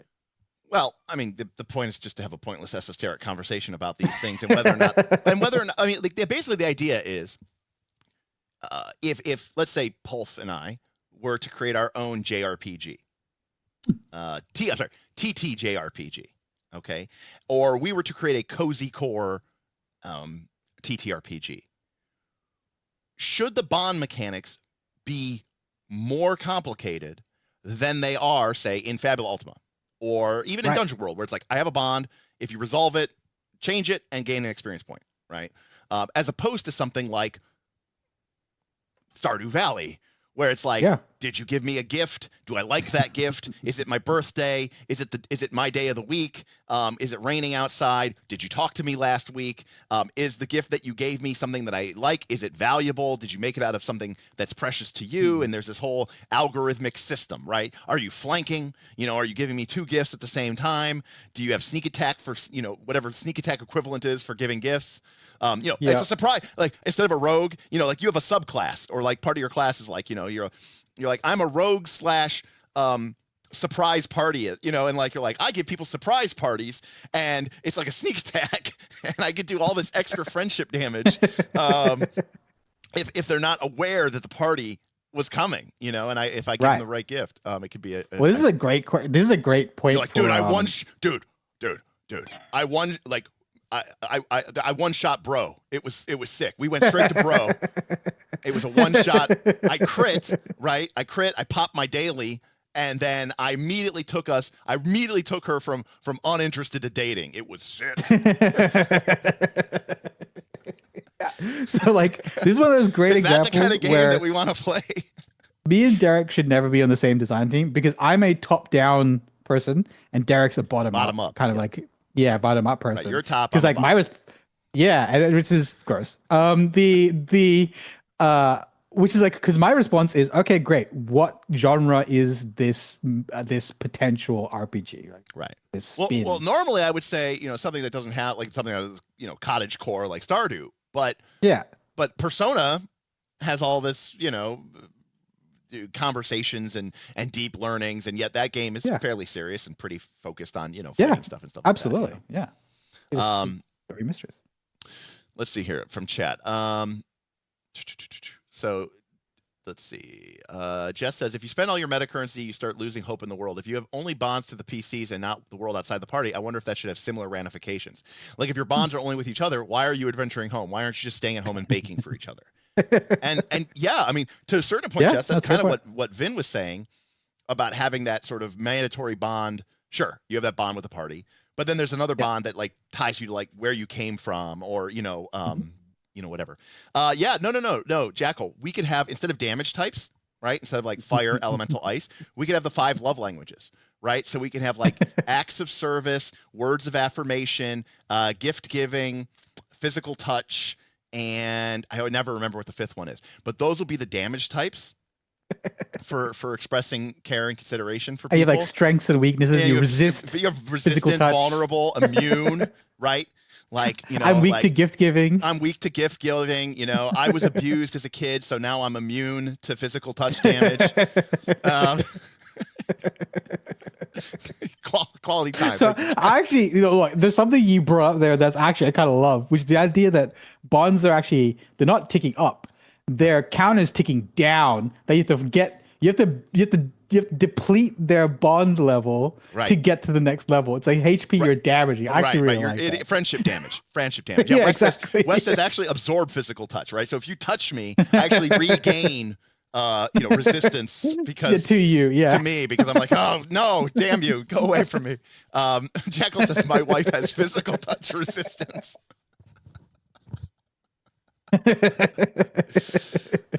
Yeah, there you go. And this is the thing with Fabula Ultima. No, go ahead. No, I was gonna say like prestige classes, like like master, cuddler, So going back to this is the thing with Fabula Ultima is because they are the reason I think both me and Pumpkin agree that it's not deep enough. Yeah, is because we remember things like I know you hate Final Fantasy X, but I really liked the part I did where with Auron reveals that spoilers for Final Fantasy X. Auron reveals that he's essentially been dead this whole time.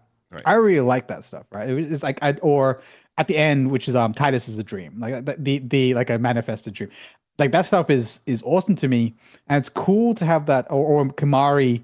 When he faces off against his brothers, or that everyone but Titus knew the whole time that Yuna was going to her death. Yeah, I enjoyed that until like halfway through the game, and then there's this really bad voice acting. But is that the ha ha ha ha ha? No. It's that one's the worst. But there's one where like this build like Titus finally finds out that Yuna's gonna die, and there's like.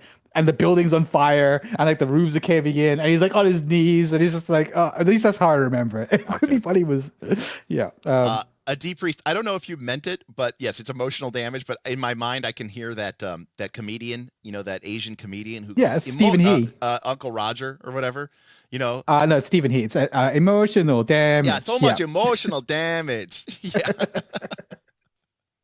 Yeah. But yeah, so I would say that I am playing Persona 4 Golden right now. I agree as well that the Fabula Ultima bonds aren't deep enough, and I think that's the problem, right? It's a juice and a squeeze issue. What is your game about, and what do we really? What do these create?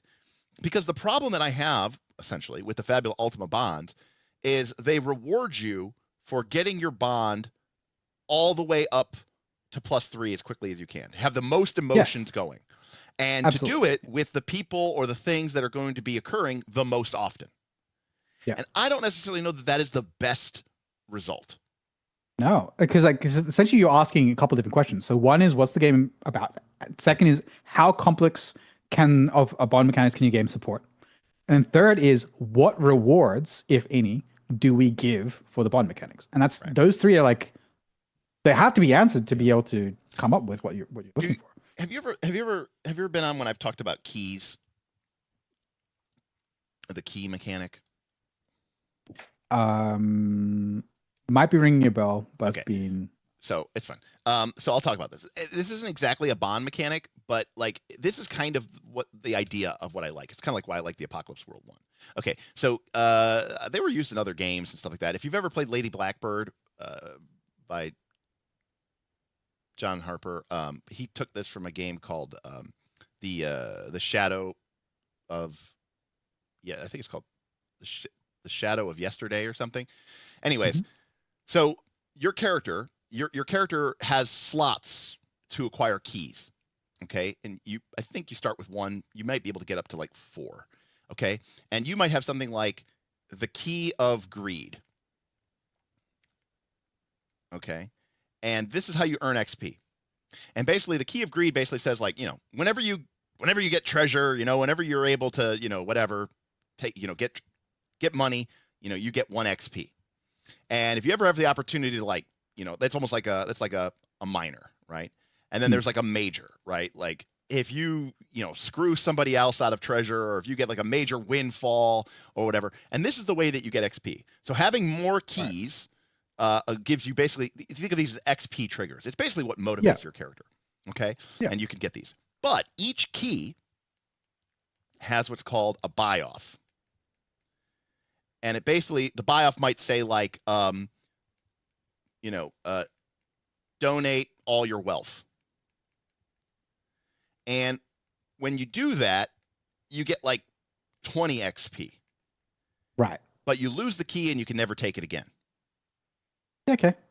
Yep. So like this idea of like using your bond as a resource, but understanding that bond can change and can be damaged and can like falter and can change, and like you can be rewarded for it in a different way.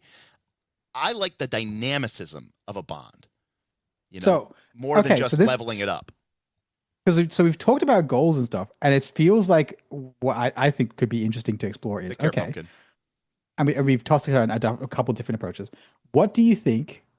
Let's be assholes about it and go, okay, what's the best way to reward bonds? Because a lot of the ones you seem to bring up is experience. Yeah. Well, I should point out Fabula Ultima has kind of 2 birds with 1 stone, because spending Fabula points is how you gain XP. True. Yeah. I can see what you're saying. Yeah. So, in fact, you kind of want in some cases, you might hit and spend your Fabula point anyways on the bond to make the number higher, just because you want to spend Fabula points to get more XP. I mean, most people don't do that, but you could do that just because you're trying to get more XP. Yeah. But I think that's almost like what I said earlier. It's because it's it's also the most easy way to get +3 to a roll or whatever. Yeah, I think people don't almost even think about the XP. That's what they would do, right? It's so incentivized to you. Correct. Yeah, very much so. So do you think XP is the right solve? Well, I don't, by the way, but yes, but certainly the way that you motivate people and how they, I think again how you reward them is the behavior that you're encouraging, for sure.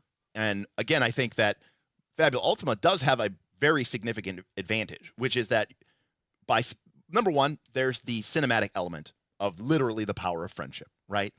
And we also, some of us really love that in Fabula Ultima, when you roll dice and stuff, you add your 2 dice together.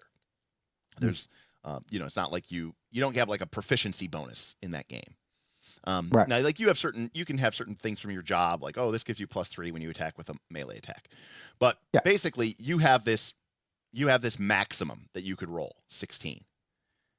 And there's no like flanking, you know what I mean? Like there's nothing like that that can make that number higher. The only thing that can take your number technically higher than you could ever get on your own is a power bond. of friendship. Is literally the power of friendship. So if the max you can roll is a 16, the only way you could get higher than a 16 is with a bond. So we do like that. Now to be clear, the bond could also be like my hatred for the Empire. So calling it the power of friendship is a little bit of a misnomer. Yeah. But we do like the cinematic appropriateness of that, right? Where it's like, you know, that I'm well, calling I actually my emotions, you know, you're like, I'm calling upon my emotions and that makes me mighty and that makes me strong. So I do like that point, and I don't know what you think about experiment this, point. but and I also think it gives a good role playing, you know, junction, right? Where somebody goes, so I'm leveraging call that upon my hatred of the Empire, reminding everybody, oh yeah, this guy hates the Empire. You know, I remember what they did to my family, and it steals my nerves, and I drive the blade home, right? Yeah, so like, because like, kind of leveraging that to some degree. I think that the +3 almost has a, and I don't know, and I don't. You can correct me if I'm wrong with this, but you have to state this before you roll, right? Nope. After. Good, fantastic. Because that's what I would say. I think all these, in Fabula Ultima, all your meta currency expenditures occur after. That's fantastic. Yeah, because I think turning this into a hit or re-rolling, which is my other suggestion, right, would be where I put this. Like, I really think that, okay, I failed to save, but it's like the Rocky thing. I'm down and out, but my Adrian's in the crowd and I get back up. Like it's that. I think that is the feeling people want. In Fabula Ultima, you have your bonds, and then you also have your 3 traits. Your traits are your identity, your theme, and your origin. Those allow you to re-roll by spending a Fabula point. The bonds let you add the bonus. So, you know, K-Tube says, my FU players use 95% of their Fabula points for attack re-rolls, as opposed to the flat bonus from a bond. To be clear, assuming that you know what the defense value is of the monster that you're fighting, which a lot of times you will or should very quickly, you wouldn't use a bond if it was going to turn a miss into a miss, you know? Like, if you just flat out miss, then, you know, it is what it is. Like 5 under the DC or whatever. Yeah. I mean, obviously, if you miss by, you know, or if you roll like a 1 and a 2 on your D10 plus D8, you're gonna want to re-roll. Now D Priest said something that kind of speaks to me, but I think a lot of people have problems with this. She said, I like the use of a bond to fuel something, like when you dip into trust with a friend in a difficult situation. This idea that friendship is a currency that you spend. But I think people think that's weird because this idea that, what am I doing? Draining the friendship of value? Right. Like, but that could just be down to name. Like, I really liked, I forget what system. But I do like that idea a lot. Yeah, because there's a system you talked about where armor was a HP pool, but it was something like guard. They gave it a good name. Mythic Bastionland. Yeah, they gave it a good name, and that could be all that it takes to solve that particular issue of like the problem with draining friendship. Right, because like when I think about, like, okay, I'm just completely spitballing here. It kind of changes the nature, but let's just focus on Fabula Ultima.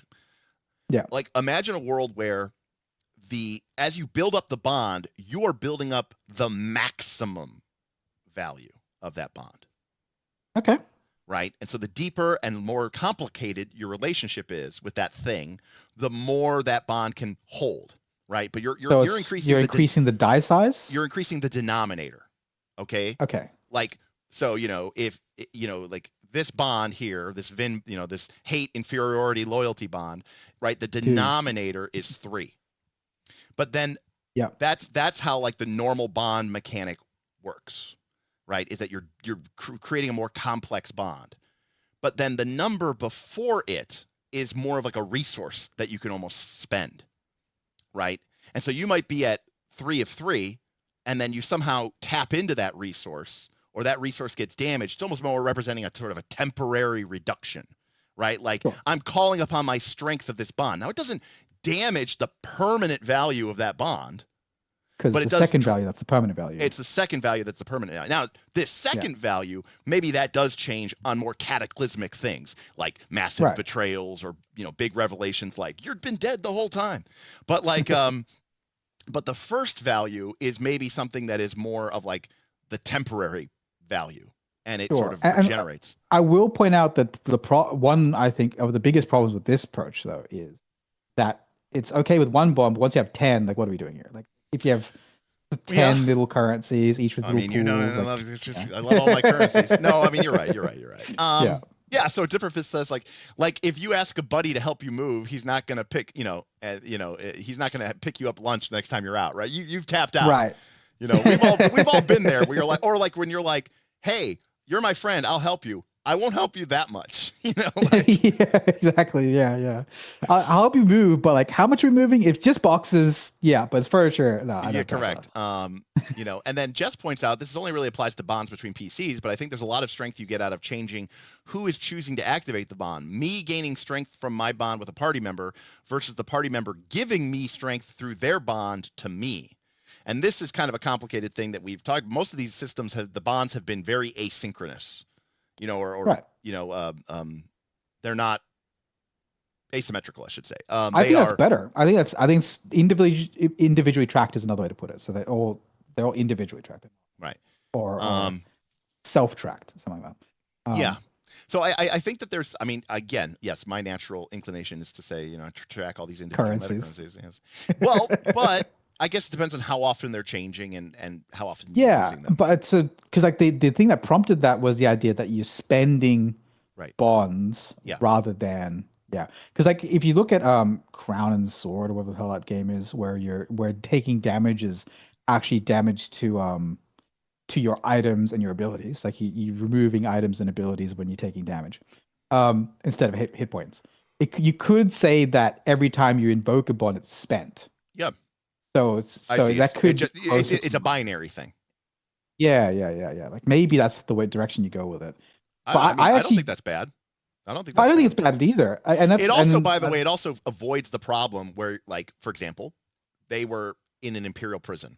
They were fighting a bunch of Imperials, and you know, several of the characters have bonds with the Empire. And it's theoretically, you know, because of the Empire, because of the Empire, because of the Empire, because of the Empire, because of the Empire. You know, you know, it's like, well, yeah, if you have the bond, use it. You know, and you need to spend, and you need to spend the Fabula points, spend it. You know. Well, I fear there is then a bond rotation. It's like, all right, so I hate soldiers. I hate soldiers. I hate the Empire, and I hate this dungeon. I think in almost any game like this, though, if you start treating it, you know, as a campaign, as a competition, right, rather than as a campaign, as a collab, you're going to run into problems, right? When people start min-maxing their relationships, it's like you're either doing it really well or you're doing something terrible, right? Like I'm not sure which one of the two you're doing, but it's probably not the ideal situation. Because maybe the argument there is actually that the incentive's too strong. Yeah. Well, the other incentive is that you do need to spend in Fabula Ultima. You do need to spend. I mean, like in Dungeon World and in Apocalypse World, this is one of the main ways you get experience points. You know, in Fabula Ultima, this is one of the main ways you get experience points. In Persona, as you said, this is how you unlock better, more powerful personas. So you're kind of forced into doing it. You know, not saying you're putting a gun to the people's heads, but you kind of are. You're highly incentivizing it and saying you need to do this. And you know, I don't know how people necessarily 100% feel about this, but I do think that I think these mechanics have the strength to do a lot of good. Yeah, it's like what kind of, because like we've talked about XP, and that's one possible option, and we've talked about bonuses. Yep. So in Persona, what I didn't mention, because obviously I've already spent too long talking about it, but what I didn't mention is that in Persona 5 Royal specifically, or Persona 5, the XP and Persona unlock is actually not the biggest thing you get from bonds. Okay. What the biggest thing you get from bonds in that game is actually unlocks for mechanics. So for Yosuke, which is the artist in your team, he gets the ability to duplicate what they call skill cards, which is the ability to teach a skill to a persona. And initially when you meet him, he can't do it. Then you become his friend, you can do it. He can now duplicate skill cards, and as you level it up, instead of taking him 2 days or 3 days to do it, he'll do it the same day, and that becomes a huge thing. For Ryuji, he gives you the ability to run through enemies, and if they're lower level than you, they're automatically defeated. Like huge mechanical benefits from unlocking these bonds. that continues like the Haru gives you these vegetables that you can't get in any other way that can restore hit points and mana and stuff in the game. So that could be a non-XP, non-bonus play, which is like maybe classes have mechanical benefits they can grant other people in the party once unlocked. Like maybe that's a pathway. But I really liked it in Persona. Yeah, I mean, I that's kind of one of the ideas that we have bandied around for. It's not quite the same thing, but for like mega games is the idea that you as a player choose to spend, to gain reputation with different factions. Yeah. And as you gain more reputation with a faction, it unlocks new abilities for you. Well, the way we did it originally was that faction, it was for everybody. You know what I mean? Right. And like, and so now it's more of a personal upgrading choice. The whole town was upgrading the whole town or whatever. And the idea, but now it's like, and then if nobody did the thing that you wanted, you were shit out of luck. But now it's kind of like, well, if that's what you care about, put your time and energy and effort into that and unlock new abilities and new mechanics, for you. Now changing, and maybe that's a solid argument that that progression path does not work in a 4-player game because because it's possible that the well, how many characters are there in Persona?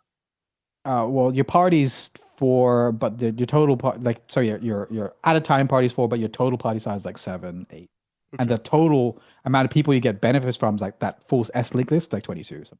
22. And they all do different things. But in a 4-player like RPG, tabletop role playing game, like what's it going to be? So if Mike is friends enough with Sally can repair his equipment. But what if I need my equipment repaired? Do I just give it to Mike so he can get Sally to do it? Like what the fuck are we doing here? Right. When you're in a video game, it's like you can't cheat. Yeah. Exactly. Sorry. You can't do it as war. It's I said role playing games have the hardest design criteria of any game ever. Because all of the cool stuff that you can do in a video game and board game get thrown out the fucking window because suddenly when you're playing a role-playing game, it's like, but I mean, it makes sense, right? I could just give him the thing and he could fix it. Yeah, she could fix it. Yeah, exactly. Right? Like that just means that whole type of mechanic might not work unless it's like the world ones. Yeah. Where like the world bonds might be able to give you that stuff. I think that's very valid. That can apply to the whole party. That'd be really cool. But there's a meta goal to this, which is to encourage and develop storytelling, right? Sure. And, from a pure, storytelling perspective, the idea of Apocalypse World, of Dungeon World, of even Fabula Ultima is to create an incentive for players. That doesn't necessarily mean you got to talk in character and be like, when I was a little boy, I dreamed of growing up. And no, but it's like, it's a cool moment to like remind everybody, hey, my character came from these simple people and I have a deep connection with them. My character was a prisoner of the Empire and saw them destroy his village. And so this means something to him. Or, my character, she, used to be her mentor and she's watched him, become corrupted by the power of evil. And it's killing me inside. You don't have to like talk in character to like have these moments and make people go, oh, right.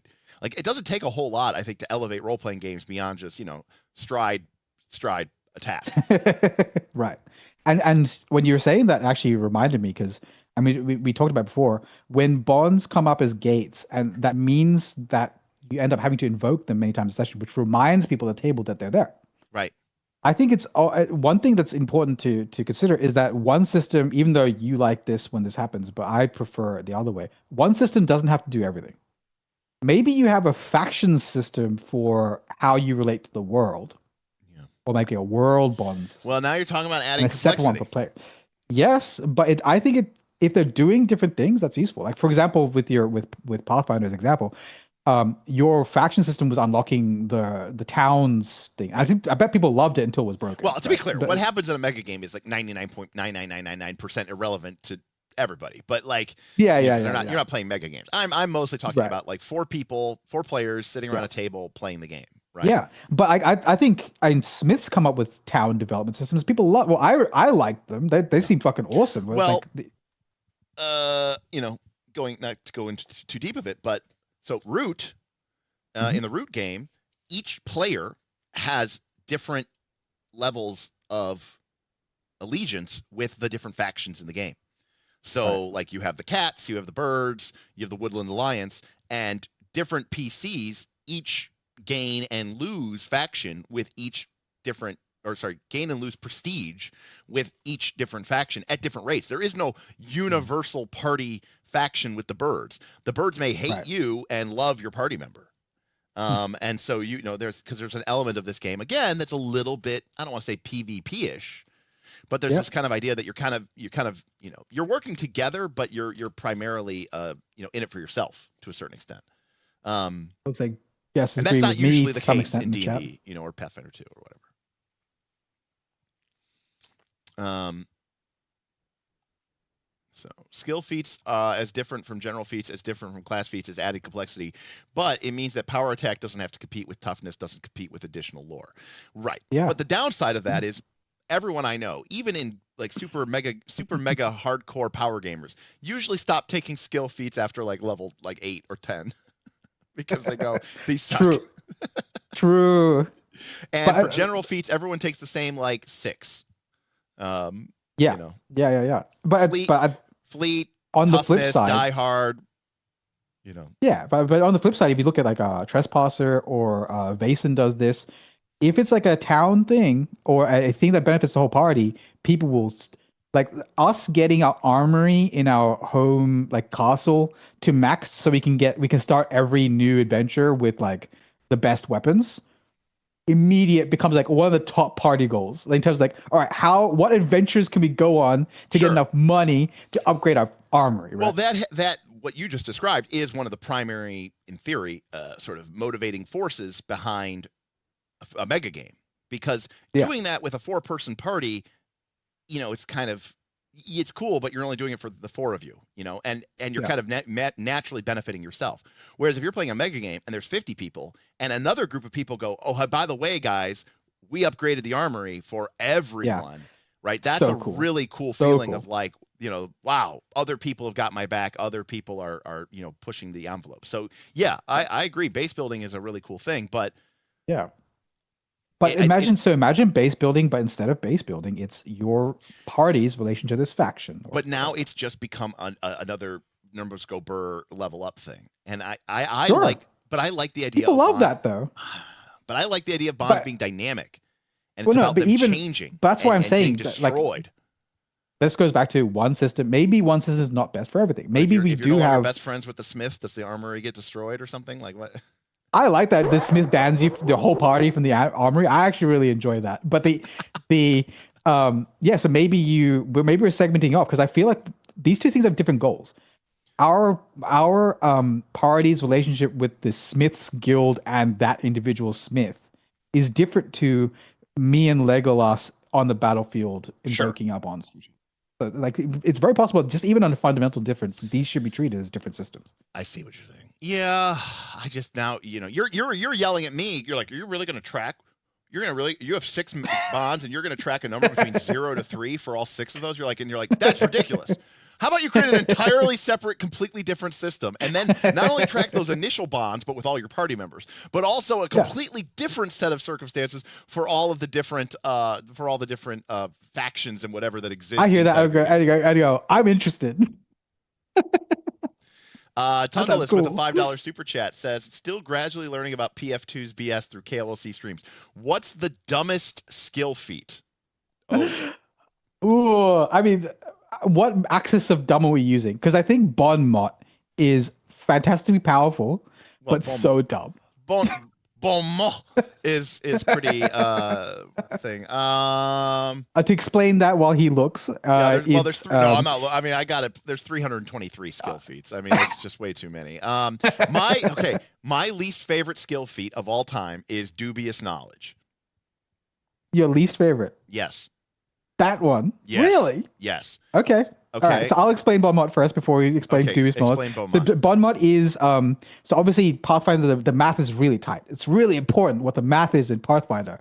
So anything, and it's almost impossible to reduce an enemy's saves. Like all you can do is like fear, really, and like sickness. But aside from that, reducing enemy's saves. But what if you could just insult them with a diplomacy skill by saying some bullshit at the table, and then get a free roll against their will save, and potentially put like up to -3 on their will save.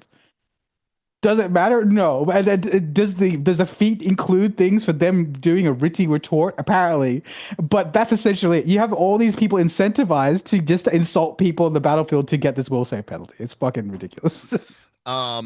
So there's a lot of people. Pumpkin says, I hate dubious knowledge so much that I banned it at my table. And D Priest said, dubious knowledge sucks for GMs to matter. All right, so the way that knowledge checks work in Pathfinder 2 is it is supposed to be a secret check, which means the GM rolls it, which is such a pain in the ass. Because the first things first, you go, I'm making a check. And then you're not even necessarily supposed to know what skill it applies to, but then the GM also somehow has to know what your value is for all of your skill checks are. Okay? Then they make the check secretly for you. If you get a critical success on the check, they tell you information plus a lot of extra information. If they tell you, if you succeed, you're supposed to learn something valuable. If you fail, you learn nothing. And if you get a critical fail, the GM is supposed to lie to you and tell you some fake information. Some bullshit that's both of you probably think realize is lie. That's the normal situation. But the good news is, by the way, it should be surprising no one. Number one, lying to your players is fucking horrible. And number two, asking the GM to lie on the spot it never works ever. But luckily, that only happens when they critically fail. Dubious knowledge is a skill check that makes that situation far more common. Because what dubious knowledge does is if the player when the player critically failed, they learned a lie. If they failed, they just learned nothing. Dubious knowledge changes it so that if they fail, and remember, it's a secret check, so the player doesn't, the GM instead tells you one lie and one truth. And you have to decide which is which. It is, and every time I've ever seen this come up, it's basically something like, the ogres came in through here 3 days ago and they were carrying something heavy. And also, there was an earthquake and earth elementals were fucking, one was wearing a purple hat. I don't know. One of them was a lie. I don't know which one it was. Also, lying to your players on a failed knowledge check is stupid to begin with. Yes, great. So yeah, two truths and a lie is the worst icebreaker ever. Don't make me do it as a GM. So dubious knowledge is my least favorite skill check or skill feat of all time. And unfortunately, like 89% of the backgrounds in PF2 start with the dubious knowledge skill feat somehow. It's straight up so ridiculous. Common. It's ridiculous. It's so common. Because it's almost like they realized that their recall knowledge was kind of bullshit, and they were like, "Okay, this is the patch," and they applied that patch everywhere. And the patch is awful. Tundless, absolutely not. If that showed up in a PBTA game, I would think nope. I would think that's absolutely horrible. Absolutely horrible. Well, PBTA, I actually really love. You ask questions and the GM has to tell you the truth. Correct. You hold and then you spend the hold to get truths. Yeah, I would absolutely hate that in a PBTA game. It's one of the few things PBTA does right. I do enjoy in the chat that people say Bonmot's great because Bon mot. It's French, so at least let's get it right. It's bon mot. No. But I mean, I always love Smith. The French helped you guys with your civil war. You guys owe the French, and I can see why you care so much about pronouncing their words. I have no connection, no ties to the French. I don't give a fuck how I say their words. But no, I love people saying that bon mot is great because it's one of the only skill fits that does something, and you are correct. Yeah, I mean that, and obviously there's the medicine ones do a lot too. Oh, absolutely broken, arguably broken. Right. Yeah. And just completely random. Sometimes like cat falls, okay, I guess, and a couple other ones. There's like of the 323 skill feats, I would say less than 10% are like reasonably decent. So. Yep. Yeah. But and that goes. Sorry, I didn't even know how we got into that path. Oh, there was a super chat. Tundless wanted to know about PF2, but it's okay because it's past 9 o'clock. So we're not we're not going 5 hours again. So that's completely no. But so going to, I think the question we were surrounded by was what is the reward system for your bonds? Yeah. And of the options we've come up so far, I like actually think I prefer bonus the most. And I prefer XP. Yeah. Yeah. Because that's the thing. I when I look at XP systems, I always think, can this system work in the case if a party wants to use milestone? I think in terms of compatibility. Got it. Yeah. That makes some sense. Yeah. I will say I do appreciate literally in Fabula Ultima from an emulationist perspective, or in your situation, the literal power of friendship, right? Where it literally gives you a bonus. And being able to roll the dice, you need a 15, you roll a 13 or a 14 and you miss and you go, no, and it's a cool moment. Again, you don't have to talk in character. You don't have, this is what a role-playing game is about. You're like, I look over and I see, the fire breath of the dragon is coming down, and I look over and I see Vin, and he's underneath his shield, and it's starting to, heat up around the edges, and it's like maybe the shield's about to break, and I go, no, and I break free from behind my cover, and I leap into the air, and I drive it. I invoke that bond, add +2. I know I'm going to hit. This is one of the reasons why I like people to know DLs and stuff like that. Like, if you're ever in a situation where someone would invoke a bond and it's going to turn a miss into a miss, you're a horrible person, and you should reevaluate everything that's going on in your life. Because this is one of the reasons why I even say in Daggerheart, I like the idea of adding the bond after the roll, because I hate the idea of being like, I tap into the power of friendship, and you still miss. Oh, I guess I guess you're not that good of a friend then. It's like, if I'm going to do this kind of bullshit mechanic anyways for emulationist purposes, I only want to do it when it's going to make a difference. And you know what? I would one up that. I would say I would actually prefer if invoking a bond was an upgrade. Okay. Because it's almost like someone said in the chat. And a different option is just to re-roll, and people always spend their Fabula points on that instead, because that comes up more often than missing by 3 or 1 or 2. Whereas if it's an upgrade, always useful. I think that's awesome. But when you say upgrade, you mean like from failure to success? Yeah, failure to success. Fabula Ultima, at least, is only binary. So yeah, there you go. That's even more useful. So. Yeah, I mean, yes. Although then it's like, well, what does the complexity of the bond matter? And we're still playing a numbers game, and we still want them to go point. burr, So good point. How does that factor into it? So I mean, I fundamentally don't dislike that. In fact, one of the changes that I made in my Fabula Ultima game is that if you spend a Fabula point to invoke one of your traits, your theme, your identity, or your origin, you get a reroll of the dice. And in the game, as written, if that fails, if the reroll still fails, you can spend a Fabula point and reroll again. And you can spend a Fabula point and reroll again. I hate that. I'm okay with one reroll, multiple reroll. So in my game, if you spend a Fabula point, you can reroll, and if that reroll fails, you can then choose to automatically succeed, but at a cost.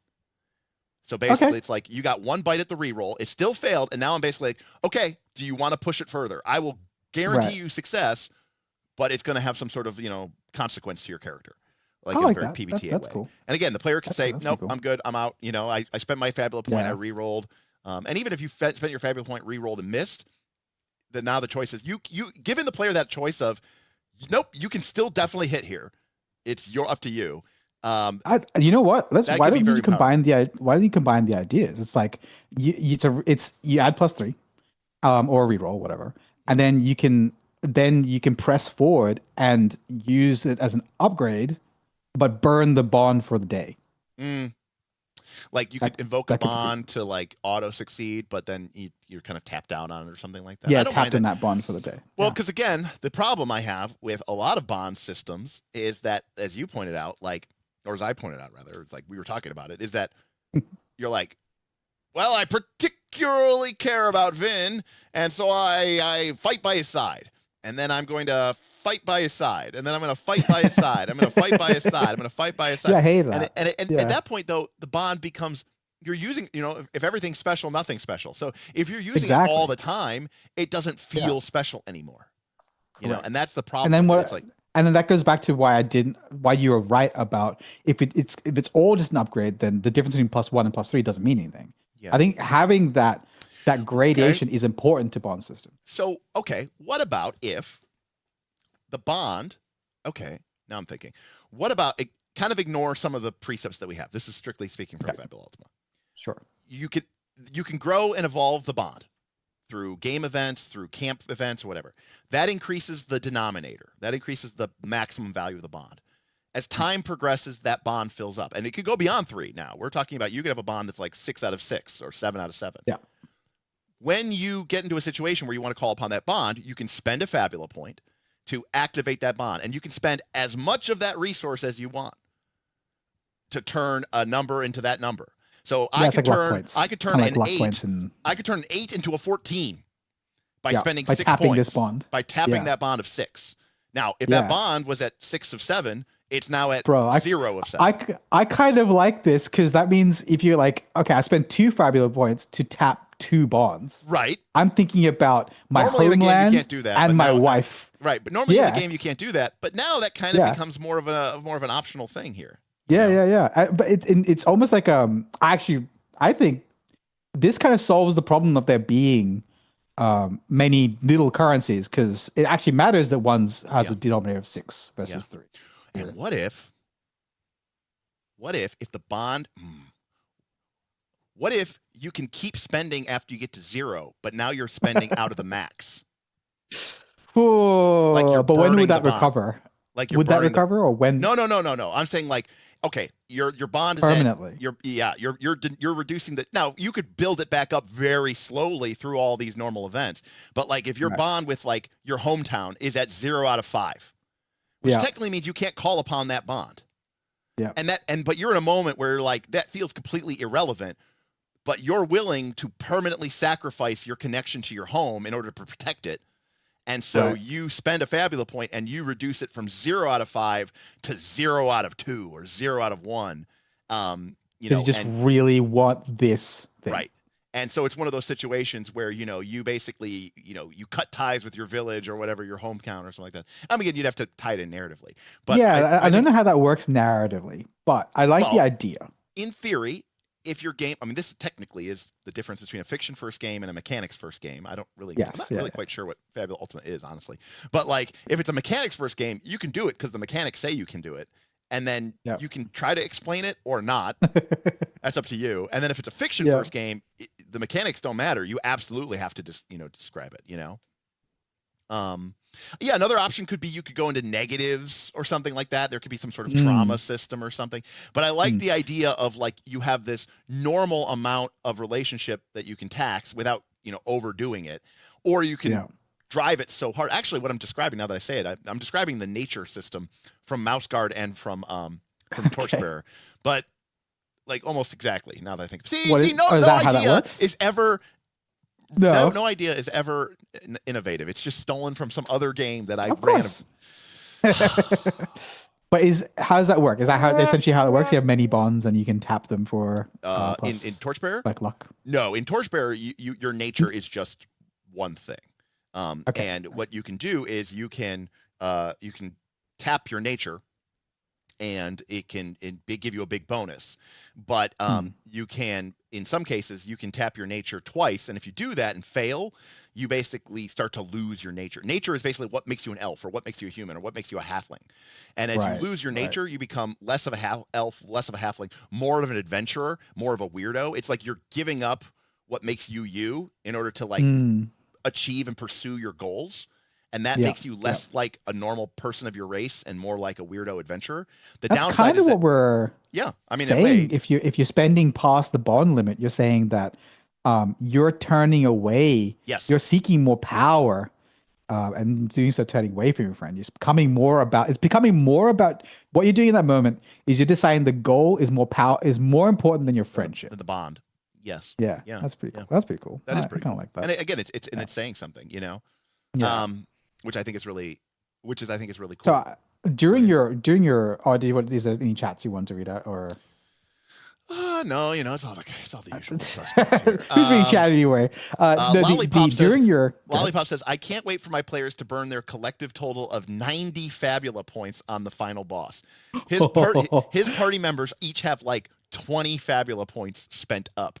Really? Yeah, or more. I mean, it's crazy. I don't think that's working as intended. Well, I mean, this is what people always said. That's the reason why Inspiration didn't work in 5th edition, because people would never spend it. They would get it and then never spend it. Oh, right. But because one of the things you were came up during your discussion there, like the man with the shield on fire and his friend saying no. What if bonds were actually bonus actions or reactions? Well, I mean that you do get into a somewhat of a balance, component there. You do, but that would be awesome. I mean, that's the most Vin thing. By the way, this is how we get in trouble when we're running like Northern Reaches mega game. Okay, you got a bunch of cool people sitting around, me, Smith, Darth Gorlock, Strat, and we're like, wouldn't it be awesome if like as you like dedicated yourself to the town, you got this cool resource, right? And then you could tap into that resource and you could get like a full bonus, and not like a lame haste action where you can only just like stride or strike. No, it's like just a full ass 4th action, and you're like, oh, and then what ends up happening is some GM is like really excited to run their cool like adventure raid, and a bunch of players show up and they all have 50 of this resource, and they all cash it in on round 1, and they take 8 actions each before the monster ever goes. Then the monster's instantly dead, and then the GM's in the fucking chat, in the Discord bitching, and we're getting DMs from people going, this system is completely out of control. What the fuck are you guys doing?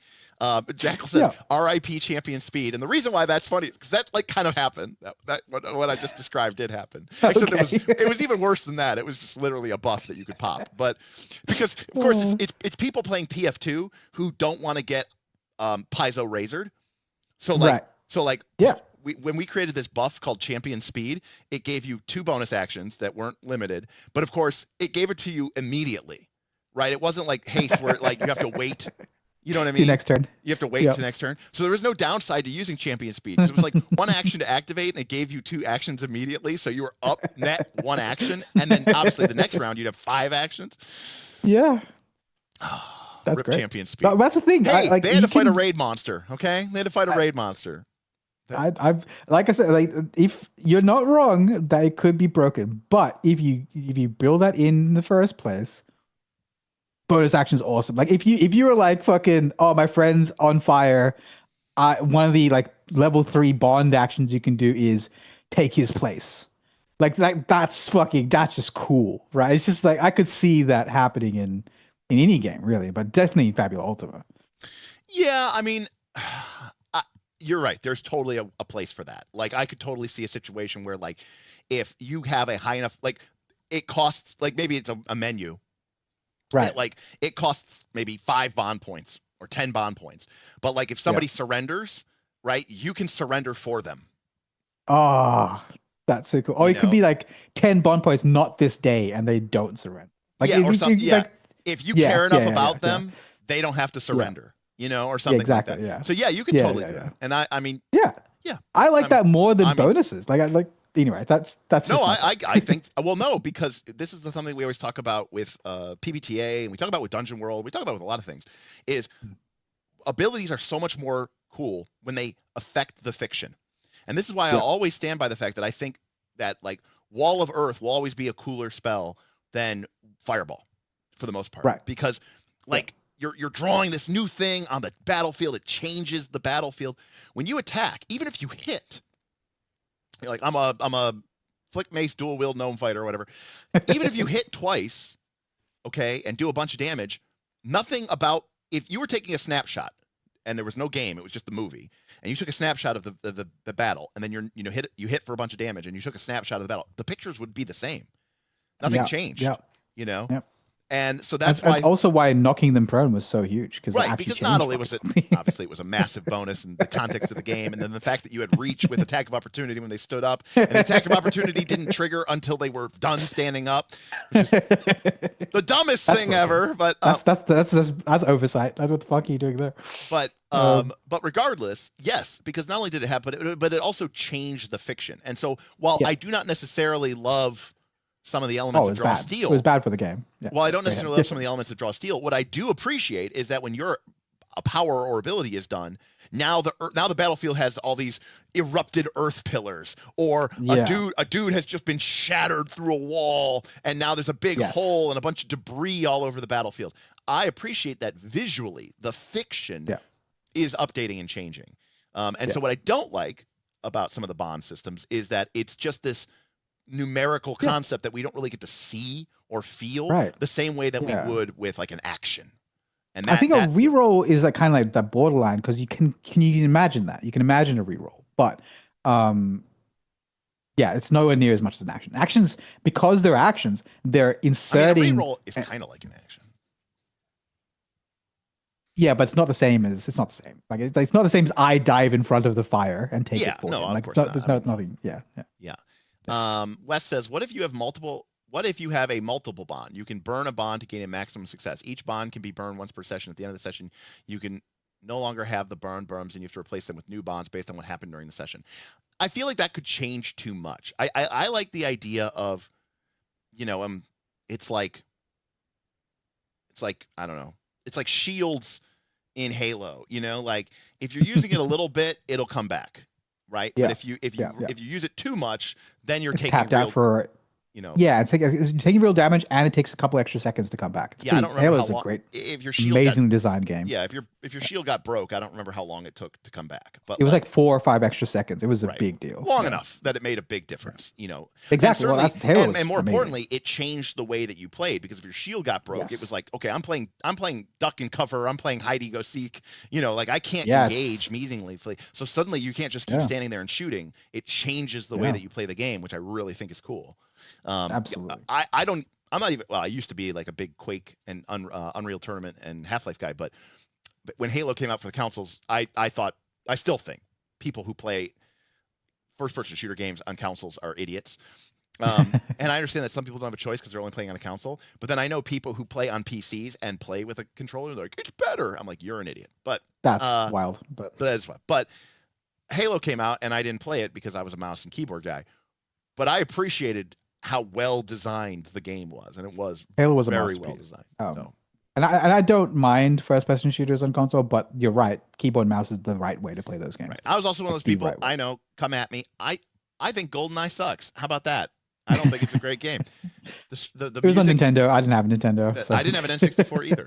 I got a PlayStation. That's what I got. I'm straight. Smith had one, and I couldn't even see what was happening on it. It was so pixelated and so badly rendered. I was always like, "What is going on in this stupid game?" So we haven't touched on. So I think we've actually come up with a couple of different, all maybe valid ways of your reward system. So you have XP, you have bonuses. You have essentially a tappable resource per bond or something like that, or extra actions, and maybe some of those are except for XP, that's kind of its own thing. But the other ones can kind of be a mix. Like you might be able to come up with something that's actually a mix of some of these ideas. Separate to that is, okay, cool. How hard is it? So one of the things about with Fabula Ultima that me and Pumpkin really focused on wasn't even the mechanical benefit. It was just how hard it was to raise a bond. Mm-hmm. Like, it was how much investment does it take to go from 1 to +1 to +3, and what does that look like? So let's talk about that yet. Yeah, so let's talk about that. So number one, I believe that the way that Fabula Ultima, the reason why it's relatively quick, is because I think, based on nothing but my anecdotal evidence, is that players are supposed to be surrendering fairly often-ish, and that as a result, like, your bonds might be getting trashed regularly. Yep. And when I say trash, I mean the bond restarts at 1. So that means that after 2 camping scenes, you could technically have that bond back up to 3. Yeah. But I think I think a lot of the people who played it, because, as GMs, they had the same mentality that a lot of people had, right? Where they're like, that's lame. So they don't do that, which means that after 8 camping scenes, the party has max bonds with each other. And those will never get changed. And there's no evolution, and it feels like, okay, well, we maxed out bonds, and the party's never going to. So now the bonds mechanic doesn't matter anymore. Now it's just game +3. So I get if that's the way you're playing, I think that is a problem. Yeah. So agreed. Now this is why this is very not much different in, say, Apocalypse World, because in Apocalypse World, if you maxed out your bond, it's like it would reset, you would gain XP, and you'd have to build up the bond again. I do think that the system that we designed could make that a very different system. Because absolutely now you kind of have different ways to restore the bond. Like, Yeah. like adding to the permanent value of your bond might be a really significant big deal, especially if you can go beyond 3. And then also to this idea of how do you refill the actual value, you know, not just the max value, but the actual value. So think of it as like, you know, hit points max versus hit points current. And how easy is it to restore your hit points in your game? In some games, it's really easy. You take a long rest and they're all at free. You know, they're all at max. So so I like campfire scenes. Like for every version of the bond system me and Pumpkin kind of talked about, say for example, making it a clock to upgrade each tick on a bond from 1 to 2 to 3. We never even considered removing campfire scenes. I think it's a fantastic one of the fantastic ways to do it. Yeah. And I don't know if I like bonds on a critical or whatever the fuck it was. Like there's one of the opportunity you can raise bonds, whatever. But with those two aside, what are the other ways you think should or maybe could be considered to be your bond investment pathways? Because campfire scenes are only like maybe 1 or 2 a session. Yeah. Really? And does everyone, it's usually only 2 characters, right? Is everyone involved in a campfire scene? Technically, at the end of a campfire scene, or at the end of a resting scene, or interlude scene, or whatever the fuck they call it, you can add 1 to a bond. Everyone can add 1 to a bond. Yeah. Okay, that's a bit. I actually thought it would be, and that's kind of like how I would do it if I was doing resting differently. Scene. At the end of a resting scene, each PC may do one of the following: create a new bond, add an emotion to an existing bond, erase an emotion from an existing bond, and replace it with a new one. Right. So and obviously, and this is okay. I was going to say this is one of those cases where I would like Vin is would even consider venturing into narrativist bullshit mechanics. Oh, is that I would be like, no, fuck that. I'm not. You don't get free lunch. At a rest scene, the party does their rest actions, like you're repairing your equipment or whatever, and then the GM spotlights 2 people, and they can interact. And depending on how their interaction goes, their bond increases. That's how I would do it. I wouldn't be everybody. It wouldn't be free lunch. It would be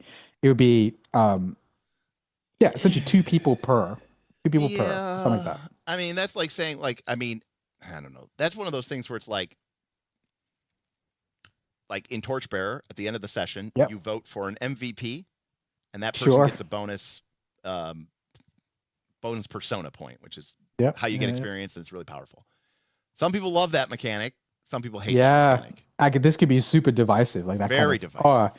Yeah, because like even getting spotlighted, some PCs just don't like getting spotlighted. Correct. In any kind of narrativist context. Yeah. Correct. Like wait, you but other parties would love it. Like other parties would absolutely they'd be all about.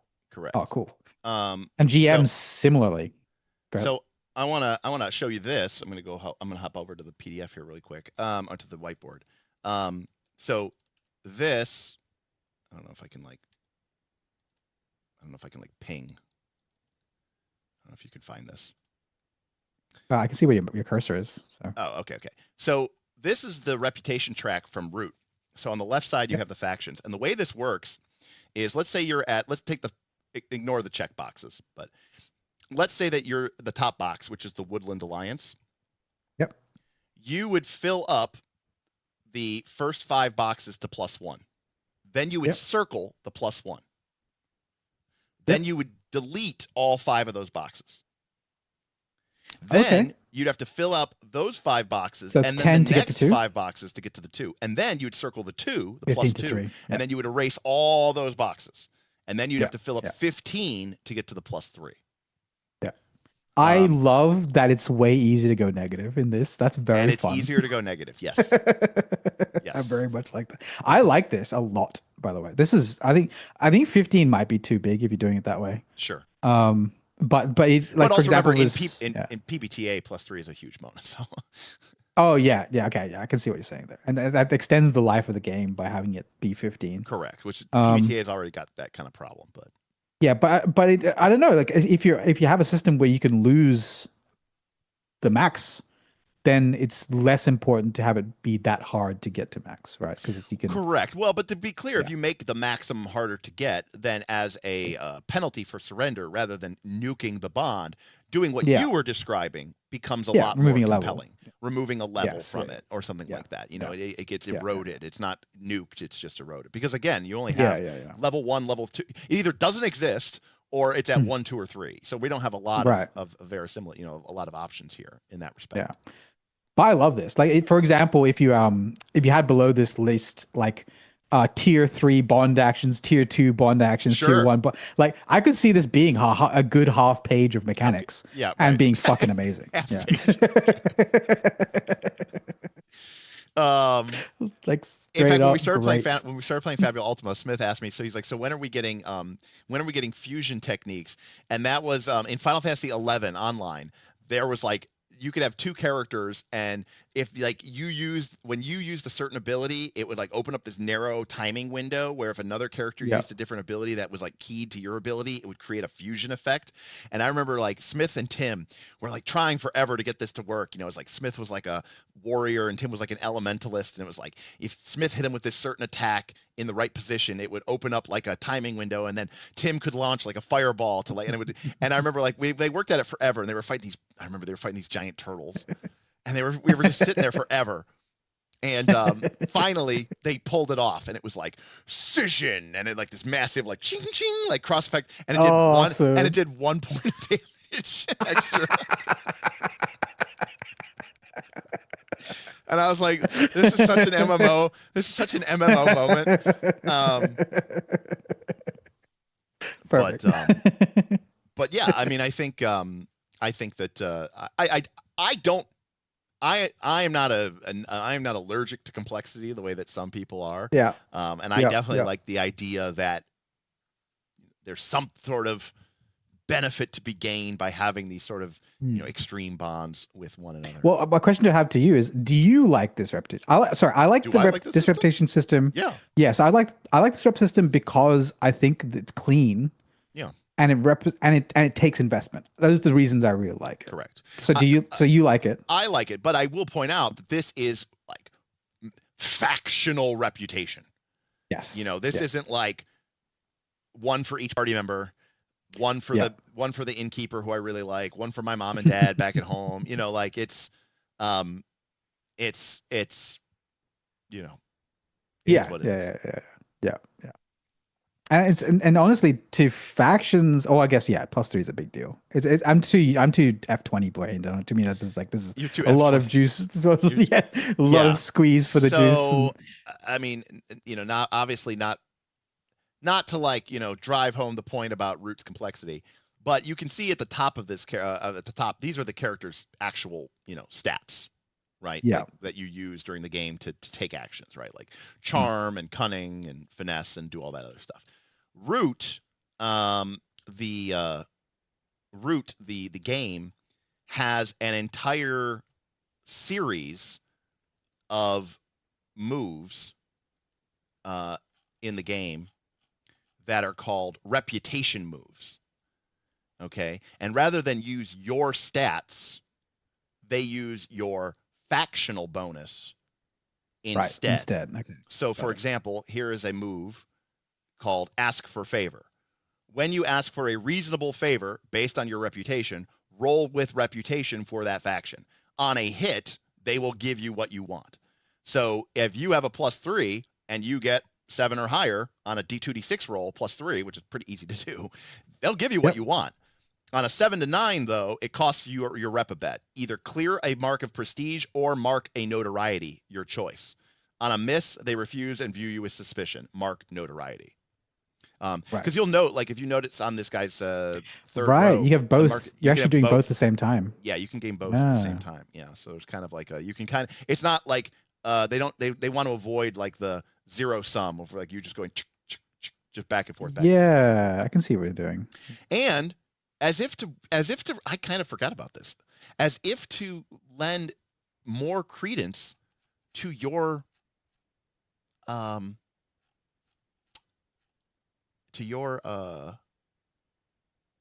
theory or your idea, you'll note that This move, there's several in the game of root. Okay, so that's ask a favor. Well, here is sway an NPC. And note, it is gated. Yeah, You great. have to have at least +2 or higher reputation, or you can't do this. So when you try to sway an open or vulnerable NPC by appealing to their belief in your reputation, blah, blah, blah, blah, blah. And then finally, by the way, because remember, the idea is that you're like, you're a solo operative in this game. But the final one that's gated positive is command resources. So if you have +3, when you command an NPC to give you significant valuable resources, roll with reputation. But you can only do this if you're at +3. So these are kind of gated actions. So Rawlings is a good point in chat if you want to. Rawlings. I'm late. Have we looked at Fortune and Dark Reputation? We have not. I don't like systems that cost you faction rep to do faction stuff. I don't think it emulates relationships well. I think it does. I think quid pro quo is real. And I think you can definitely overstay your welcome. Because remember, like, this reputation doesn't represent, friendship or, you know what I mean? Like it's a reputation based economy. I think if you go back to the tracks, the reputation tracks. So Rawlings, you might not have been here when we talked about it. We were actually talking about there being essentially 2 numbers. So you have the strength of your bond as your denominator, and maybe like a numerator that's how much of that cachet you can spend. So imagine like 6 of 6. Your bond strength is 6, and today you haven't spent any cachet, so you have 6 points in that, right? Correct. So what Derek is talking about is quid pro quo being spending your denominator, whereas you're concerned about spending your numerator. So we're talking about some faction things could be just spending your freewheeling resource that you get back, whatever, per rest or per week or whatever your time scale is. Correct. But something like, okay, I'm calling in the favor you owe me, could be spending your denominator. The more we talk about it, this random system we've come up with actually has some legs. Actually, I can see. So it's a combination of root plus whatever that other system was. Torchbearer, right? Torchbearer, yeah. Root plus Torchbearer plus Fabula Ultima plus who knows what else. Yeah, I don't know. I think it's interesting. I mean, I think people like tracking these things and like seeing like on paper how much do these people like me. Because a lot of games, and I know this is you don't need these systems, but I do believe that when a player looks at this sheet, if you're playing a normal RPG game, and let's say you're playing that there are these factions, the Woodland Alliance, the Airy Dynasties, the Marquisate, the Denizens, and you're like, and like, oh, the GM's like, oh yeah, you're good with them, and you're like, but what does that mean? What does that really mean? Yeah, it's the difference between, like, imagine if the GM you tracked your hit points and you didn't know what they were, and it's like, well, how am I feeling? You're like, you're feeling, a little weary, but you're good. What does that mean? I would hate that so much. And to be clear, when I was doing faction mechanics in my games, I think in original D&D, by the way, that may have been the way it was. I could be wrong about this. I know, but I used to put the faction clocks on the battle map. Like, it'd be under the play space. You'd have your faction clocks. It's so important to make it visible to players to see that, so they know what they're doing does something. In fact, I'm 99% sure that in original D&D, you had no idea what your characters, because it used this attack matrix. Okay. So all you would do is roll a d20, and let's say you're making a melee attack. You would roll a d20, you would add your strength bonus, and you would just tell the DM what you rolled. But you had nothing on your sheet like that. THAC0 didn't come till later, Right. Yeah. So like you had no idea what you needed to roll. You would just tell the GM, you're like, your job was to roll a d20 and add 2. And you would just tell the GM 16. And now the GM had a matrix that said, okay, your character is a fighter of this level and the creature has an AC of this. That player needs a 13 or higher to hit, and then they would tell you hit. But you had no idea. Isn't that what current D&D is? Well, yes, but the GM, the only piece of information the GM has secret is the monster's AC. Which You is know- like you- current D&D. Yeah, but in this game, you don't know what your character's attack bonus is. That's the crazy part. Yeah, it's just like what the fuck. Yeah, so you don't know. Yeah. Because Not knowing your health or not knowing your well, no, 'cause bonuses to is be pretty clear, wild. because let's say the monster's AC 5. Yeah. And you're playing the D&D game, and the fighter rolls and gets a 15, and the GM says hit, and then the wizard rolls a 15, and the GM says miss. Right. Okay. Because yep. it's a different matrix, because they're a wizard, not a fighter. So you Yeah, have no yeah, idea. yeah, that's wild. You have no idea what you need to hit. It's fucking wild. It's fucking wild. Yeah, and to be clear, this reputation tracker in Root is on your character sheet. You know, it's very visible for this. Yeah. And in fact, at the by the way, kind of cool also, Vin. I'm gonna find one here. The other While side. you look for it, I will. My own response to rollings is that at some point you need to split things across sheets. Like if you have a system where you have skills and stuff, your faction can't be on the same. You can't fit it on a single page, my guy. I don't mind it being different sheets. Go ahead. I just want to point out that there are moves in the game as well that require negative reputation. So I like that as well. I like that as well. So you can so when you try to publicly draw attention to yourself as an enemy of a faction, and this is one of the things that people always get confused about PBTA. What? So if I have a -1, I can't do this move, or I can't draw attention? Of course you can, but you can't trigger this specific move, right? This specific block of mechanics of rules text only occurs if your reputation is -2 or lower, and you are trying to publicly draw attention to yourself as an enemy of a faction. If you did this in any other situation, it would still have an effect in the fiction, and the GM might still make a move and might still call for something else, but they wouldn't call for this move.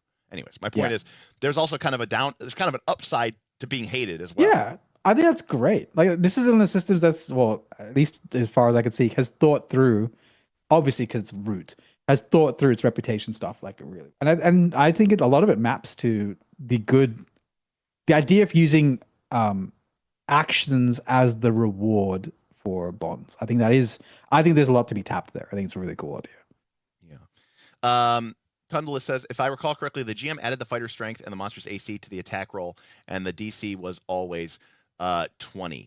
No, the original game actually had these combat matrices. I mean, what you are starting to describe is how they kind of arrived at THACO, which stands for to hit armor class 0, and armor class 0 is functionally 20.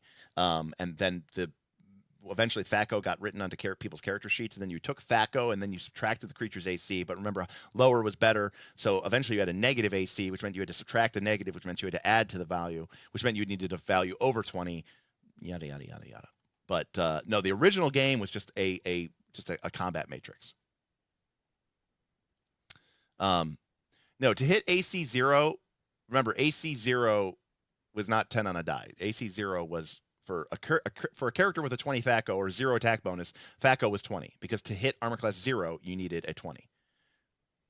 The only thing that was same is that AC 10 and AC 10 were both the same in both like modern D&D and past D&D.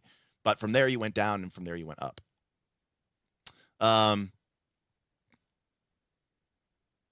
K-Tube says, having the narrative react and have necessities over your negative bonds to something is sick. I'm totally stealing that. Yeah. It's a great idea. It's fucking cool. Oh, Tundalus. Okay, so it's a popular house rule, target 20. Right, but normal people just use normal AC now. Like, you don't need to do it. You just use escalating AC. Yes, MDT loves their mechanics, so he's talking about Mark Diaz Truman, who is the author of Root and of Avatar. So right. So Mark Diaz Truman is definitely one of those people who wants to mechanicize everything and give things weight by giving it a system, and by giving it a mechanic. So, anyways, and Smendon had Seldon. Oh, Seldon. Do something like Avatar: The Last Airbender. You select to opposing aspects of a relationship with characters or factions, and it slides back and forth. Now we're getting it super complicated. I don't know Avatar, which is why I pointed you towards it. That sounds complicated to me, but I'm not sure how that works. So going back to our thing here, So like the idea in Avatar is that, each character has two principles that they are split between. And so like you might have, duty on the left side and freedom, right, on the right. Right. And this is not preset. You pick the two, or it is preset? it is defined by your character's playbook. So your playbook, the playbook you choose is kind of like what do you want to grapple with? Right. So like this might be like the chosen one playbook, right? Like you have this great responsibility, but you also want to be free and you want to do your own thing. You've lived your whole life, growing up under this idea. And then you have this track, which is called the balance track, which goes left to right. And as you do certain things, it'll push you more towards freedom or it'll push you more towards duty. And that could actually give you a bonus. For example, if you are over here at +3 on duty, if you're doing something in support of your duty, you get to roll with a +3 bonus, which again in PBTA is a big bonus. But in this game, if you would go past 3, your character loses their balance and they like become so, they're no longer torn. It's kind of like being weary and yes, kind of. Yeah. It's like a moment of like losing control and stuff like that. And there's a theme in Avatar of basically saying sometimes it is easier to embrace one principle or the other, but the goal of the game in theory is to be at balance, right? Like in a very Avatar Aang type way, right? Like, so Avatar Aang had this principle of, I need to save the world and I need to do my duty as the Avatar, but I also have my, I'm a pacifist, I won't kill somebody. And so at the end, it's like, how do I deal with Fire Lord Ozai? I can't kill him, right? But I need to, because it's the only way he's going to stop. And I can't let him go because then I'm not doing my duty as the Avatar. And so the idea of Avatar is at the end there, he's in balance and he finds a middle, very Buddhist, I find a middle path. I find a middle way, right. Which is like, well, I won't kill him, but I'll take away his bending. And so in that way, I'm actually dealing with both of my principles at the same time. And I'm living up to both of them by finding a middle path. Right. And that's the theme of not only the show, but it's also the theme of the game. People thought by the way, people thought the theme of the game was going to be sick bending martial arts, yo. And then when they read the game and the game was all about like finding inner balance and balance, people were like, what is this shit? Yeah, exactly. This is a classic case. This is like if it was designed by Derek. It'd be like Derek's like, okay, what's Avatar about? I'm gonna enter as that. Whereas like he didn't ask the audience. Correct. Oh, what do you guys think? Yes. What do you guys want from this game? Derek's just like cast bending. And by the way, I've met Mark Diaz-Truman. He runs a bunch of seminars at Gen Con and stuff. And Magpie has a big whole area there over at the Hyatt. And yes, Mark Diaz-Truman, I think, is very like me in that way, where it's like I'm like, okay, And again, it's like bottom up.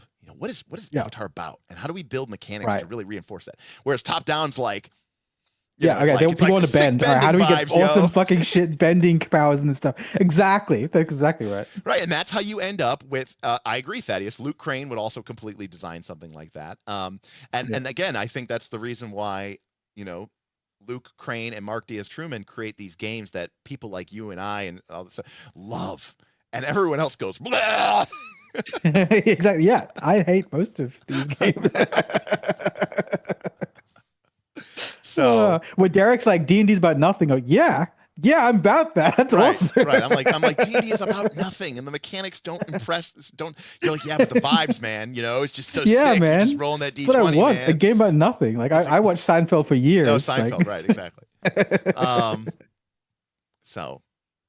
But it also gets to what Thaddeus was saying. Most people just can't taste the beauty of those games, right? For me, it's a beautiful tool, and I appreciate just using it, I'm like, wow, what an honor to use this, what an honor. Yeah, you would strive for balance because you're playing that game.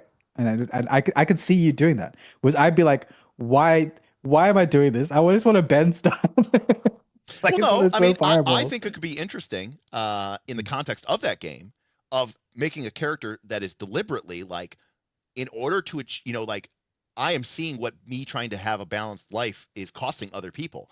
And I'm going to lean into one of my principles, which basically essentially kind of retires your character in the sense that you're, because the point of that game isn't will my character survive. The point of that game is can your character achieve their goals while maintaining balance.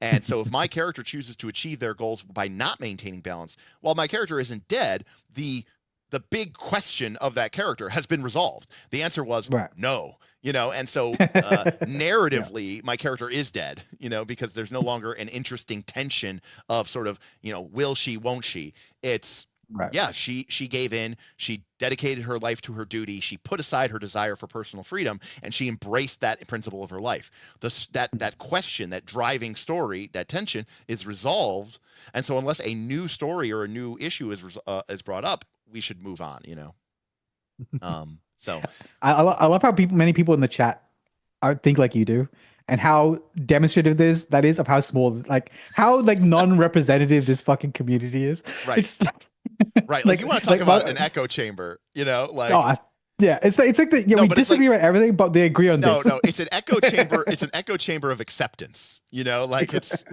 like normally people would be like, "What is this shit? This is the dumbest stuff I've ever heard of in my whole life. Who would ever play a game like this? This is the worst thing I've ever heard of." That's true. Whereas that's a very interesting mechanic. Pumpkin says that I hate it when a game is about nothing. Jess says that I would cause problems on purpose by playing an imbalanced character. No, I mean I think that's an interesting. That's a feature, not a bug. I think that's a feature, not a bug. Because I think one of the ideas of the game is you're not the avatar. No, it's ironically you're the avatar, but no one's the avatar. And so these characters are a little bit more human, and they're a little bit more interesting in some ways than some of the characters on the show, because the characters on the show have to be, kind of perfect, And so I think you get a lot more interesting, kind of examples. To use a Lord of the Rings example, Aragorn's great, but he's kind of a Mary Sue character. Boromir is a much more interesting character. This character with flaws and desires, and he ends up doing evil, but from a place of good, and he gives into the corruption of the ring because he wants to use it to save his people. And I think it's a much more, cinematically, narratively interesting. Sure. From my perspective, the best stories have both. Sure. You have them playing against each other. Mary Sue characters. Because I feel like Aragorn kneeling next to Boromir while he's dying, and Boromir swearing to him to be he recognizing him as his king. Is right. That's only possible because Aragorn's who he is. Right. And I want to point something out here. You mentioned that, and Tundalus mentioned Aragorn's got a great internal struggle though. And I want to mention something here. I love Tolkien. Neither of those things were in the book. Those are movie only inventions. Those are Jackson in the book. Inventions, In the book, Aragorn is walking around from the beginning with the shard of Narsil in his sheath. He is ready to declare himself a king. The only reason he's not is because people are like, dude, it's not time yet. The whole put aside the ranger, become the man you are supposed to be. I think that storyline is fucking sweet in the movie. Yeah, dude. But people the people who don't like the movies because they're not like the books, I feel like are selling the movie short. Absolutely. How amazing they are. I think that there is a lot of improvements that they made to the cinematic beats of that storyline and those characters because the movies made them more multidimensional, and having Aragorn have this sort of confliction about he's still a Mary Sue, but he's conflicted. Let's be clear. But in the book, he is he's ready to go. Right. These are the same people who want there to be a 40-minute sequence with Tom Bombadil. Fucking Tom Bombadil. So I did want to point out that while I do like this digression about Avatar, and I did ask about it, I don't think this is how a bond system should work. No, I don't. And in fact, either. I also have a somewhat of a problem with the root bond system because I like the tug of war. I don't like, even though I think it's perfect for root that you can have notoriety and the other one. But for a Persona-like game, no, I think you should be a tug of war. It should be your one or the other. If you're creating like the Legolas Gimli situation, I think it should be you're switching between love and hate. You're switching between. You're not back both. and forth. You can't be both. Yeah, or specifically, you're not both. I think you should be able to be going back, but yeah. Tundla says, what about the poem, Not All Who Wander Are Lost? To be clear, that poem was written by Bilbo Baggins about Aragorn. So, and that's because Bilbo was one of the few people who knew about Aragorn's true identity. Aragorn was kept secret so that the enemy and the agents of the shadow, he is the sole remaining heir of both Arnor and Gondor. And so in some ways, the enemy would love to have him killed. And so they kept him secret for his own safety, which is why he was raised in Rivendell. If you didn't know that, he was. And he was fostered there, as most of the descendants of Isildur were. And so Aragorn, if anything, is impatient in the books. He's like, I'm ready to be the king. But anyways. I mean, he's not perfect, but I love Lan. Lan's whole final trek across the Borderlands that Nynaeve puts him on. One of my favorite things in all fiction. Anyway. Lan's a great character. And I think it says something about Lan that in a game, in a world and where there's characters who can like summon volcano death, and can wield death gates that they can whip across a battlefield and tear through literally hundreds of Trollocs at a time, and then they can literally tap into volcanoes and empty them via portal onto battlefields, where they can undo balefire, where they can unleash the crystal of Tar-Valon or whatever, the flame of Tar-Valon. The flame of Tar-Valon. The flame of Tar-Valon. And then there's a guy with a sword, and like people are like, "Fuck yeah!" I don't know if it's like one of those like, you have $10, who are you buying for your team? And it's like everyone's like, well, you got to start with Lan. I mean, that's just Lan's awesome. Just the aura, to use modern parlance. Who does he fight? Demandred, or whatever.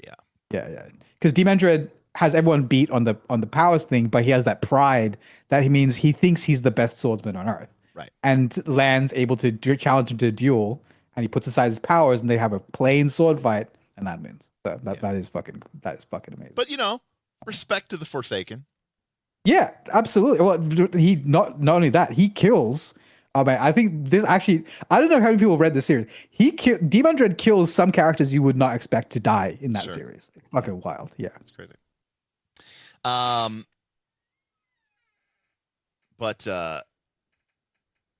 Anyways, Wastermania says Nynaeve paving the way for him is the best show of love in the series. Yeah, it's pretty awesome, and he hates her for it. And she that's the only time I'll accept you being both love and hate. I tug on my braid. Anyways. All right. So Derek, now we're kind of here. Yeah. So like, where are you sitting now in your potential Fabula Ultima, Dericula Ultima version of the? Well, I very much like our current max spend system a lot. I like that a lot. Yeah. Absolutely. Are you leaning towards having how many bonds do you think? First question, because I am torn. Should not want there to be a different system. Should there be a limit? Should there be a limit on number of bonds? Because I think 6 is too low. Okay. If I was having a limit, it would be 8. I would say this. The limit, in some ways, the limit doesn't matter. Because even in the core game, it's not like it actually gets more powerful. Right? I agree. Yeah, I agree.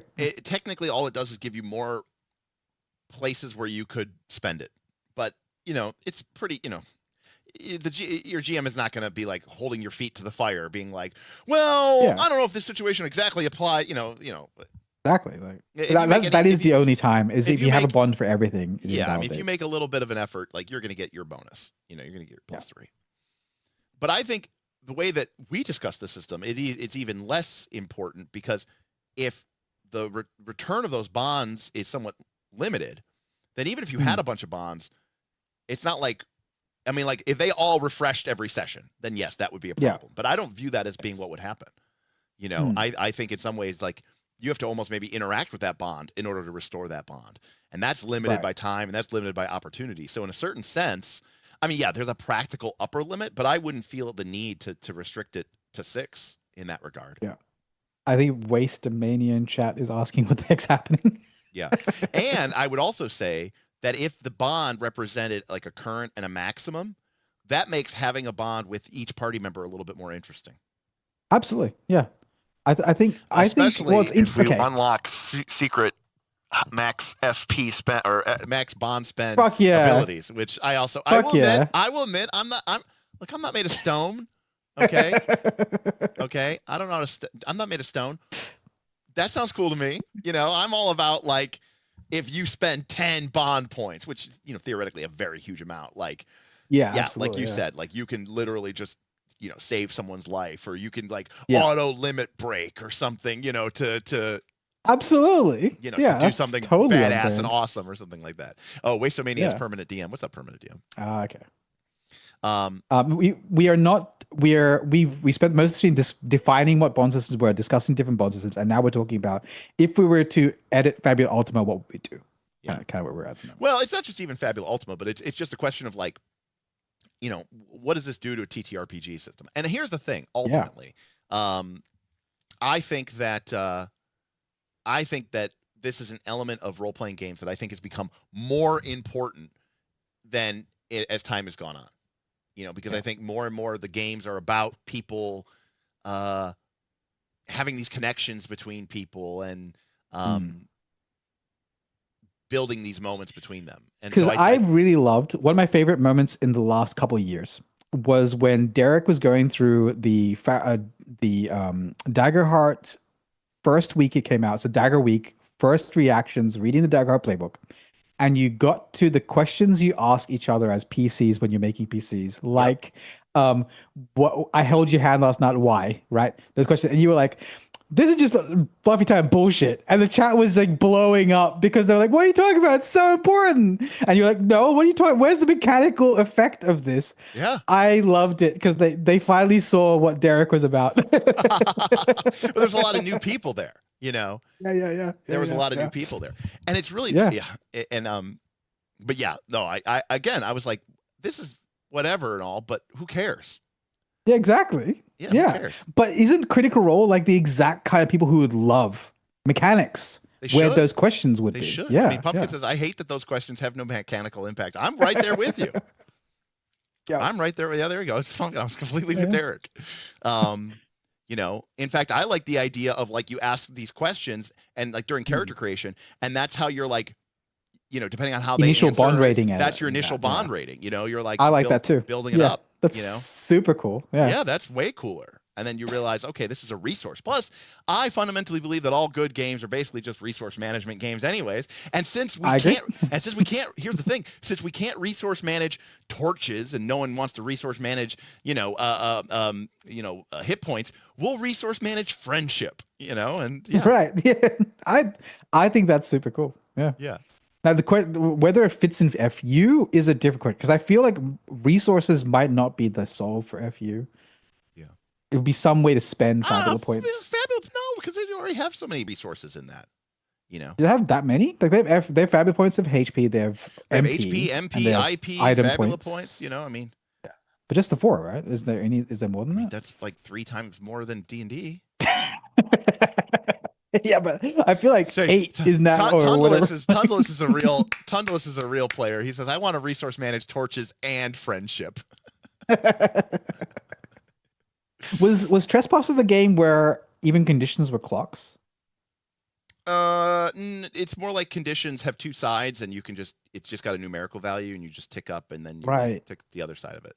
What was the game when you gain a condition? It was like a clock. That might be Grimwild segment. I really liked that. Anyway, sorry. But yeah. Besides the point. Pumpkin says, I would love bonds being resource management. I agree. And then Tunnelist says, well, I've not read 2.1, but there are now plights that are exploration-based conditions. Yeah. 1-page RPG, torches and friendship. We need a Forbidden Lands resource die. Instead of, you have torches, food and water, arrows, friendship. Which is great. And TAS Agent, I think, also brings up something which I do think is important. Mechanical effects from bond interactions is also a great way of making the players remember it and bringing it up. I mean, there's just absolutely. I mean, I hate to say it, but again, what gets measured gets managed, and I might say, what gets tracked gets remembered in that respect. Like people, one of the first things we brought up on the stream was the 5e. The fact that 5e actually has inspiration leveraging bonds, and no one remembers and no one knows about it. Yes. Yeah, there you go, Math Guy Dave. If the bond gets strong enough, perhaps you're carrying a torch for them. Right. Aw. It's like lasers and feelings, torches and friendship. So I do have a point of contention though, in that if your bonds are resource pools, Yeah. how, if at all, are you keeping the valences, the love, hate, all that kind of stuff? It's a great point. So how do those interact? Well, I think potentially, I think there's a couple of different ways that you could do that. One, I do feel like the emotional questions being so limited in Fabula Ultima is a little bit limiting. Right. Okay. So I think that one option is just to apply just traits to the bond, tags that are just purely for role playing, just purely for role playing, Yep. And then just have the number represent the strength of it, So like you could have a 2 love and you could have a 8 love, like it's fine. Like I don't really think that really matters at all. But don't you then lose the benefit of tracking the valence change? Like, because you like that, right? You like the idea of the shifting of the bonds being. But you can shift the traits. It's fine. I like the idea of different traits having access to different abilities because I'm obviously that person. I'm that you're guy. that sick. I mean, people think I'm sick, guy. And you're the top-down guy. Like, what the hell? Well, most of them could just be like cost, but just like in this, where some could be requires love. I see. Right. Yeah. So like so most is nothing. Got it. Right. Yeah. So yeah. You're like, look, I respect you, but I don't love you, and since I don't have the love trait, I don't have access to the self-sacrifice for you maneuver. Exactly. Yeah, I like that. I like that a lot. Crazy person. All right. How about this? Pumpkin says, Vin is no filthy simulationist. No, that's the most hyper gamist thing I've heard yet. Yeah. It's kind of gamist simulation. It's emulationist. It's emulation. Do you think that those abilities should be something that you just have, or is that something that you should have to like acquire? Oh, is that a question to me or the chat? To you. Or from chat? Oh, from me. Ooh. Okay, all right. But this is gonna be a dirty answer, right? Yeah. I reckon you start with some and you can learn some through play. I agree. Or earn some through leveling or something like that. I like it. Yeah. In the optional rules from the expansion books, one of the options is a 0 power limit break. And they talk about how one of the options is that you don't start with your 0 power, right? That you have to unlock it. You know. And so, like, but you know what this is, right? This is itemizing the bond system. Of course, like that's what it is. It's dirty, but I love it. Yeah. I mean, look, the reason I like games is because I like mechanics. So yeah, absolutely. Because the ones that would be core are the ones you could always think about. It's like self-sacrifice or encourage. Yeah. Like those kind of things. Maybe some of the healing options would be core. But then everything beyond that would be like intercept or like absolutely. And like Pumpkin says, earning it through play is definitely where it's at. It's a cool way to take a really cool moment that happened in your story, that happened in your game, and then say, and here's a mechanical effect for you for that, because of that. That you now have this ability unlocked, and you can now do this, kind of cool thing. It's the equivalent of finding a bond magic item. Exactly. As long as it's not you open a chest and what's the fucking beacon? Yeah, beacon. You open the loot box and then you roll on the loot box table to give you one of the million. Like I don't want that, but yeah. I mean, inside the treasure chest you find love. All right, beacon goes a bit extra. I can't beacon. do that. I love the loot boxes. I love the loot crates. Oh my gosh. Look at that. Thaddeus I says like them too, but it's too much. Thaddeus says loot crate relationships. Listen, it is definitely look, it definitely drives engagement. All right, we'll say that. Yeah. All right. So Jedi says, myself and Tibor were contentious with each other during Northern Reaches. It was definitely a love-hate relationship. I mean, well, I think, from a I doubt you hated them. It was probably more like, love and mistrust, or, or maybe hate and admiration, like, I think that's from a pure Fabula Ultima perspective, Yeah. Pumpkin says, I love loot crates. You know. Of course. If you were to go to the root system again, like that track system. Yeah. So I would say traits are one way to do it. I'd probably do it this way instead. So if you can go up to that. Yep. What if on top of every column you need a new emotion? I see. Yeah. Yeah. Yeah. Yeah. That's not That's bad. probably how I would do it instead. Yep, that's not bad. That's actually pretty good. Yeah. I like that. Actually, I like that a lot. Yeah. That way it's still kind of like you need a more complex relationship in order to have a deeper Correct. relationship. It can't just be one. Yeah. It can't be one dimensional, right? It's got to be based off of. Yeah. It's got to be based off of numerous emotions. Yes, yeah, and I think that works really well, and then you could still have the requires love, but it's at least built into the system. Yeah. You know, and you know what, Tundless, you're 100% right. It said rolling a single magic item equals woke, rolling multiple and choosing one to exist equals broke. You know, but then again, Tundless, I was shook. Remember when I did that poll? I was blown away by how many people are like, I've never rolled for random magic items in my entire life. I've only done a couple times, and I was like, that was like the defining thing of D&D for us for like 20 plus years. To the point that like 4th edition introduced this idea of like magic item wish lists and like, you know, handing out magic items. That broke it for you. Yeah, you and that everyone was like, so, you know, to the point where in 3rd edition, there were 3 weapons that occurred at a much higher percentage than any of the others. Like long sword, two-handed sword, like the swords basically, like long sword, short sword, the great sword, warhammer, and like, yeah, that's great. Wield your chain, you know, your chain whip or your orc double axe. There's a 1% chance that you'll ever get a random magical item for that. So good luck with that, you know. And most of the magic items you're going to find are going to be swords. Again, look at the cover of look at the cover of 90% of fantasy art. What are they wielding? A sword. Maybe a hammer, maybe an axe, but good luck finding somebody who's wielding like a blowgun, you know. You're just not going to even a spear is uncommon. It's just fucking swords, man. Yeah. Yeah, exactly. Even though spears are obviously very sweet. Wait, obviously better. Yeah. Poofy says, I loved it. Stupid builds win no prizes in the magic item lottery. Exactly. In fact, you're in fact, again, a lot of the reasons that people were able to get away with such heinous bullshit in 3rd edition is because their DMs were far too nice and just gave them whatever they wanted or whatever, blah, blah, blah. Free open market, you can buy any magic item. Yeah, free open market, buy anything. There's no commonality. There's no randomness, blah, blah, blah, blah, blah. So now to be clear, I understand that in the presence of some sort of magic item market, people will get magic item, and this is the whole thing. This is the ultimate flaw of 3rd edition, right? Where it's like, hey, your character just found, you're like lower level, and you're like, hey, your character just found a +3 flaming, keen. Holy shit! +3 flaming burst, icy burst, keen, you know, scimitar, and your character's like, yeah, but I'm a fighter and I have 1 feat invested in weapon focus, you know, hammer. So I'm not going to use that weapon because that's not my character's build. And you're like, did you not just hear what I told you?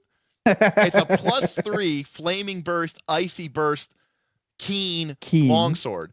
And they're like, yeah, I'll sell that for half. And then I'll use it to buy a vastly inferior warhammer because that's what my character uses because that's my build. Your build, you spent 2 feats on it. You spent weapon focus and weapon specialization, and they're like, "Yep, that's it. That's my build. That's the only weapon I can use now for all time." And you're like, but there was also the problem of people selling their magic items, which is why in in Dragon's Delve, I created a system where when random items would get generated that were really weird and dumb and stupid, I would make them a relic, and they had a relic. They had a relic score.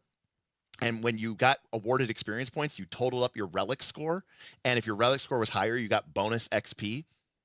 So like it basically gave you an incentive to not just have like a ring of protection +5, a cloak of resistance +5, gauntlets of whatever. So you'd be wearing these suboptimal items. Oh, you'd have all this but they give suboptimal you- crap because it was all a relic, and that made you had this massive XP bonus, but you were using a bunch of fucking ridiculous, Batman utility belt shit that normal people would be like, I would sell this immediately and cash it in for like a +1 ROP, But what were the big? I respect it. Yeah, cloak of resistance, ring of protection. Oh, amulet of natural armor, stat enhancer, magic armor, magic shield, magic weapon. Those were like the big 6. It's a fun solve. Yeah, it was a kludgy solve, but it was fun. And so I'd always be like, someone would be like, it'd be like, what was it? Oh, they one time they found a 50 charge wand of gust of wind, but it was randomly rolled to be intelligent.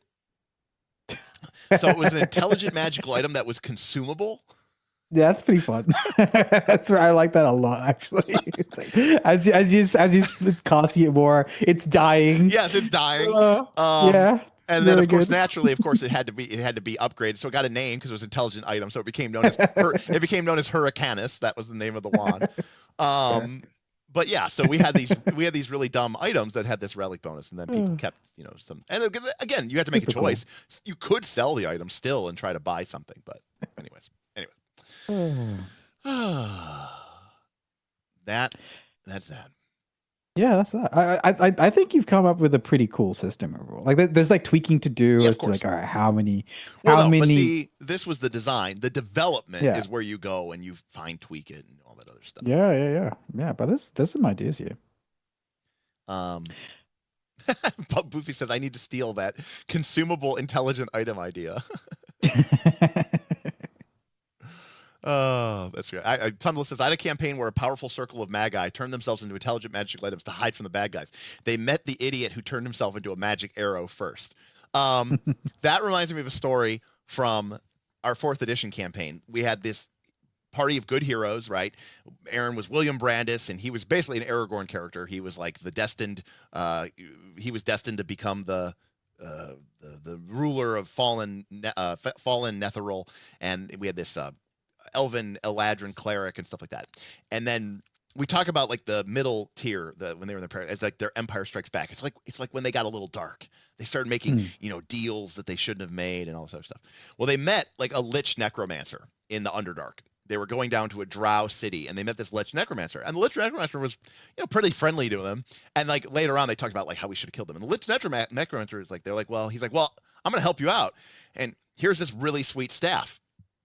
And it's like everyone's like, wow, this is a really good staff. It's a really powerful magic item. Thank you. And he's like, yeah, it's great. It's also my phylactery. And they're like, what? And he's like, yeah, I'm giving it to you guys. He's like, why? He's like, well, because I'm putting it into the hands of good PCs. It's like the safest place it could be. And sure, it's my phylactery, and you are good aligned, but it's a powerful magical item. You're not destroying that. You're going to guard that with your lives. You'd rather die than lose a really good staff like that. So I figure that's the best place, the most safest place I could put my phylactery is in the hands of a good aligned party, because no one is going to appreciate a really powerful magical item more than you guys. And because you're PCs, you're almost certainly going to survive. And so it'll be completely safe. And by the way, this is like literally the conversation that happened in the game.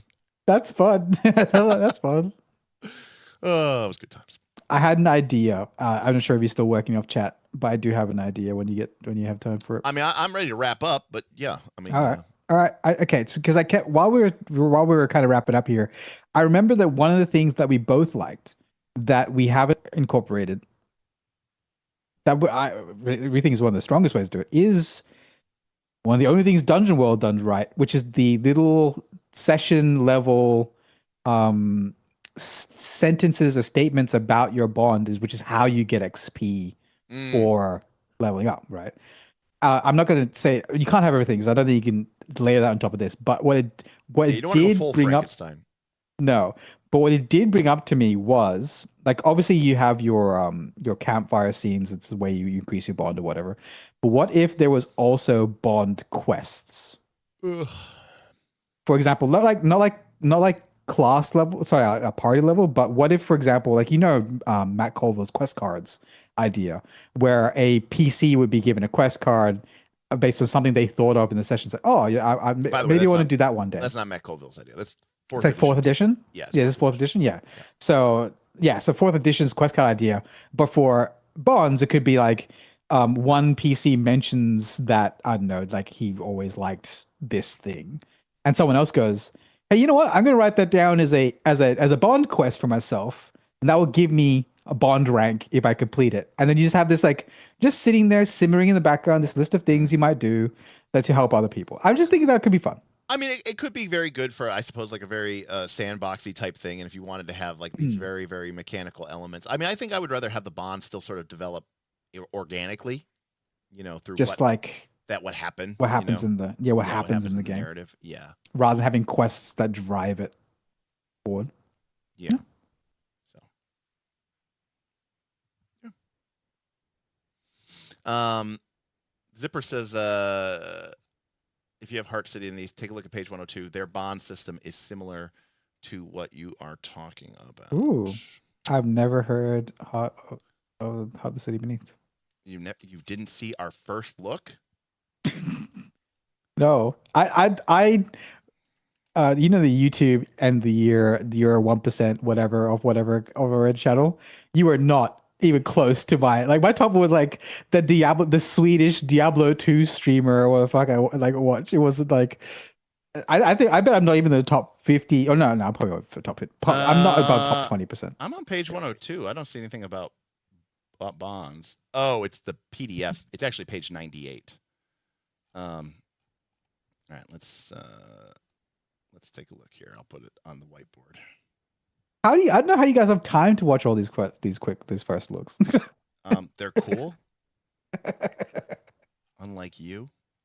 All right. I mean, fair. All right, there we go. All right, bonds. When you make a connection with someone or something in the heart is like a psychological amorphic dungeon that exists beneath the city. Anyways, they can become a bond at the GM's discretion. A bond represents a strong relationship, not necessarily a positive one, but definitely not an adversarial one. You can't have more than 3 bonds at a time. If you want a new one, you have to replace an older one as that relationship grows distant. When you visit a bond, you can transfer stress onto them. Stress is kind of like your damage. Mind is the most common example, but other resistances are possible too. Work it out with the GM. You can directly transfer up to D8 stress onto a bond each time you visit. You can also remove minor fallout results or downgrade major fallout results to minor at the cost of D8 stress to the bond. Make sure you explain how the bond helps you heal or move on. Each time you transfer stress onto a bond, the GM rolls for fallout on that bond. If they suffer minor fallout, they have a problem and it needs solving and they ask you for help. If they suffer major fallout, you're in serious trouble. And if they suffer critical fallout, they are removed as a bond. And if they're alive, they may still really hate you. Wow. That is a bond system. I'm not sure if I like it, but it's definitely doing things. So, it has something to say. Yeah. It's it's one of those things where I just assume that everybody who obviously is a member of my Patreon watches every single one of my videos. So it's kind of like, obviously, naturally. It is a weird,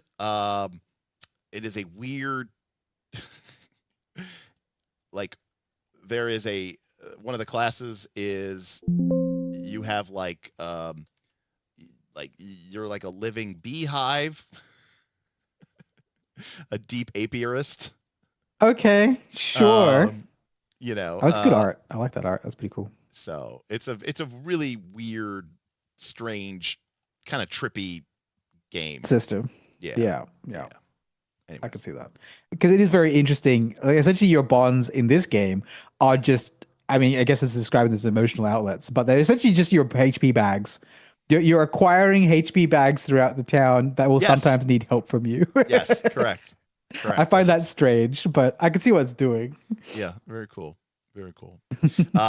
Pumpkin says, I watch when I'm supposed to be working. There you go. But also, also Heart's like the base assumption of Heart is like that your character is eventually going to die. And it's just like a question of like, how far do you get before you die? It's kind of like almost like a roguelike in that way, I guess. But yeah, anyways. All right. Well, all right. That's going to do it for us. I We did a good job covering bonds. I don't know if any stream has covered bonds like this. No, I don't. Probably not. Yeah. Again, I think in terms of like trends, I think that you're going to see more and more of this. I think that this is going to be more and more of a thing. I personally, again, I've said this before, but I think that the Ryutamas and the Wander Homes and some of the more softy kind of cozier games, I think that there's a place for them in a very more crunchy RPGs, and I think that there are people who would really enjoy playing that. And like I mean, I was kind of joking, but the idea of like, sneak attacking as a surprise party and doing a ton of friendship damage, I'm not even gonna.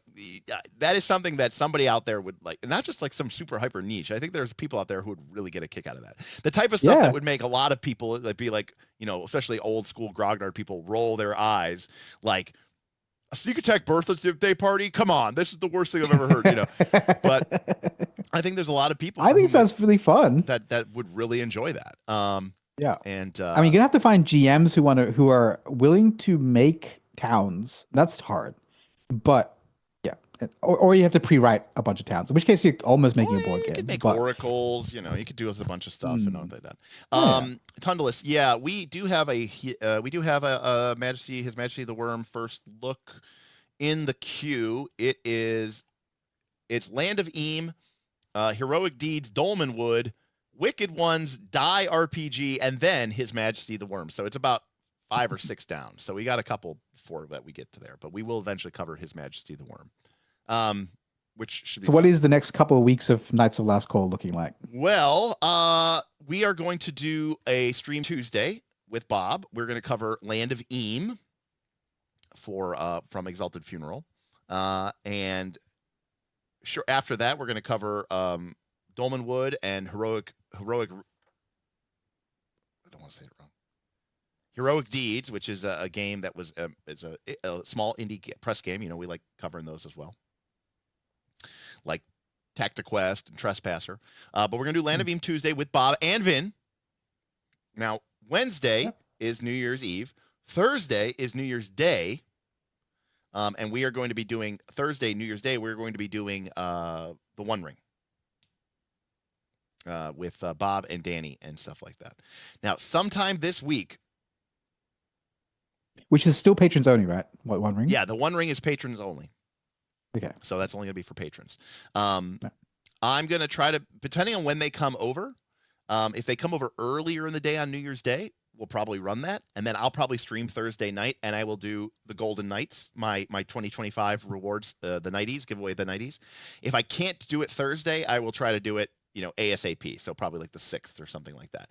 But we've got, I think, 12 or 15 categories. I'm probably going to ask the patrons to submit, we'll get like 5 nominees for each category, and then, I will give out the awards. These will be completely biased, 100% subjective. I will try to make some sort of rationale for behind why I'm. As a man who's played none of these games, I'm going to pick my favorite of these games. Correct. But that will be that. And then after that, well, as we move into 2026, we've got potentially don't want to jinx it, but some of you may be aware that Smith has started playing Fabula Ultima with us, so he's kind of become a little bit more available. And he brought up, I didn't bring it up, he brought it up about maybe trying to get Daggerheart actual play in the new year. So fingers crossed. So you all want to see how to actually run Daggerheart, right? Or I say that, but I remember I will be playing it wrong. Like I don't play Daggerheart the way it's written. I think it's written in some cases not the way I would run it. So I'm not going to run it that way. Oh, I think one of them is the spotlight. I think GM should control spotlight. Right. I think GMs should control the spotlight, but or rather, I think that the players controlling the spotlight is a privilege, not a right. Yeah. And I think that the players can earn that privilege by either being in a position where they aren't under time pressure, and that's very similar to the way that when you're the party's just in a room and they've got infinite time, you just let them do whatever, whoever. You don't really put any pressure on them because they can take whatever time they want. We don't do that in combat, right? Because in combat, we've got this narrative pressure. But the other thing is, I also don't like how much time it takes, and I'm experiencing this with Fabula Ultima. in Fabula Ultima, I mean, I'm playing with my group of people. People have been playing together for 20 years. And when I go Fabula Ultima and I go, okay, players, go.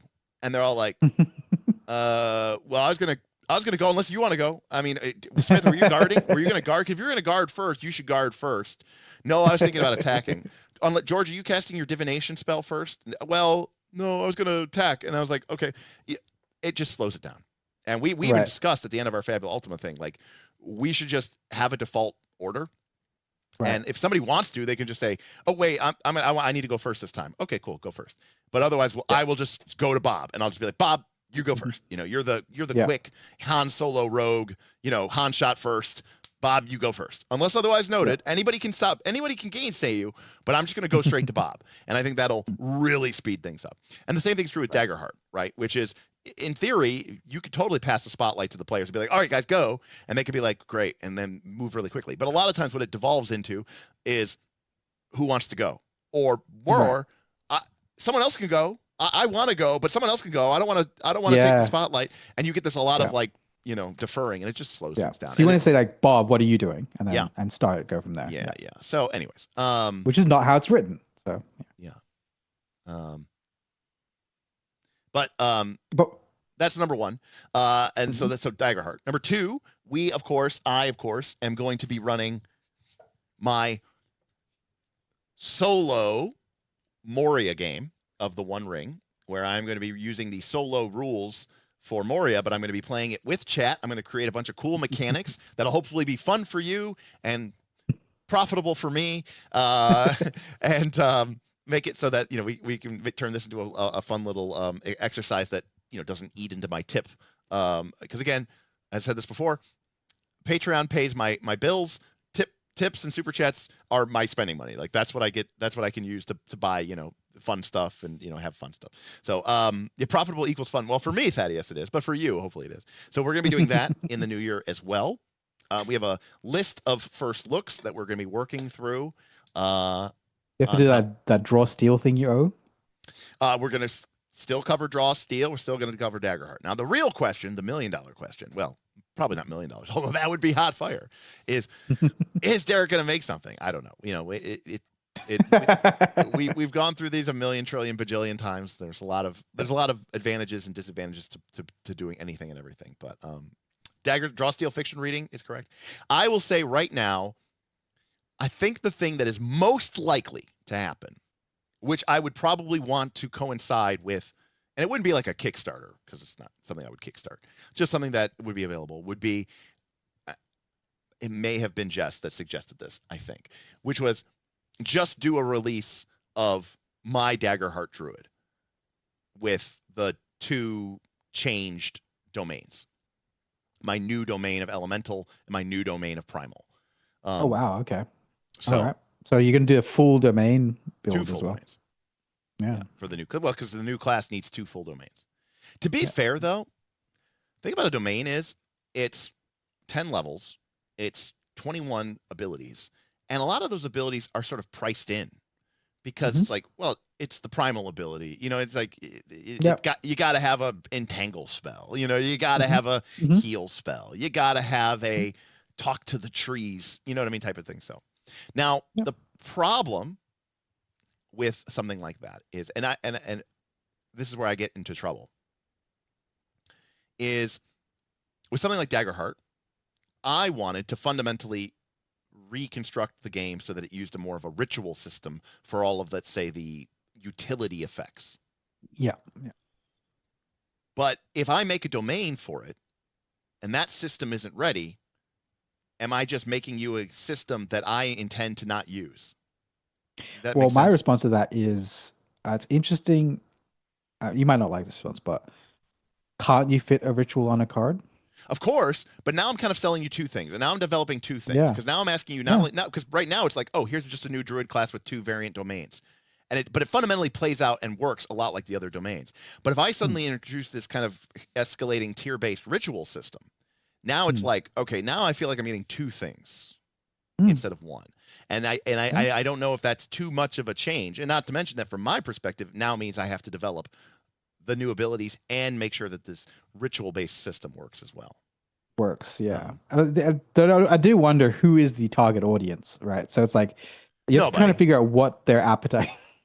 No, this is very much in the vein of Derek should make something so that you You can say you did. Yeah, I can say I did, and make something bad before you make something good or whatever. To get some, learn layout and that kind of things. Yeah. Yeah, learn layout and all the other stuff, and going to that. Their dagger art's kind of cheating because their layout tool is ridiculously good. Like, well, that's there's also an annoying. advantage to be had there as well. But yeah.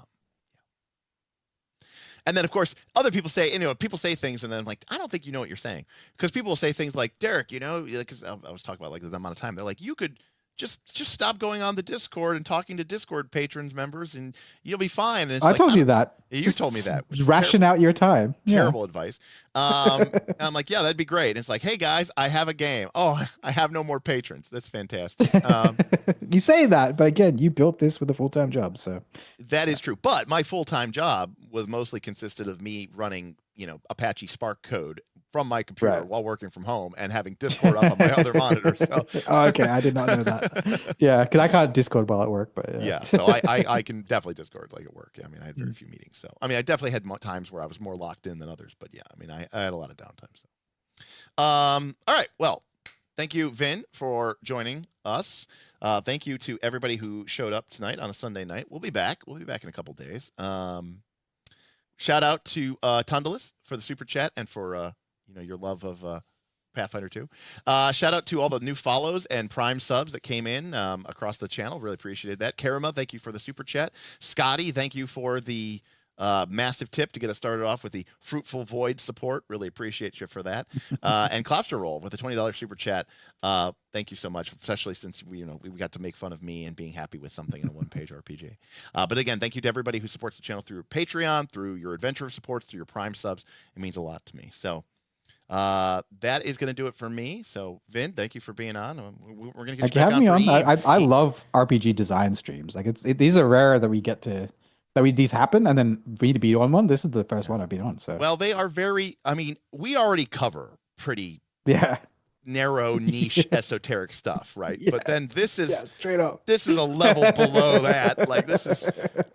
This is. Let's talk about bond systems in this. Let's talk about group bonds. Of RPGs. Let's talk about bonds and friendship systems and mechanizing, relationship growth in RPGs. It's like, oh my god. Yeah. Somebody was like, I think it was Permanent DM. They're like, I've been here for 30 minutes and I still don't know what we're talking about. Boothby says, at least it's better than a first look, because Boothby hates it. Well, Boothby's rationale, which I could be right, is basically like, how many RPGs am I actually going to play?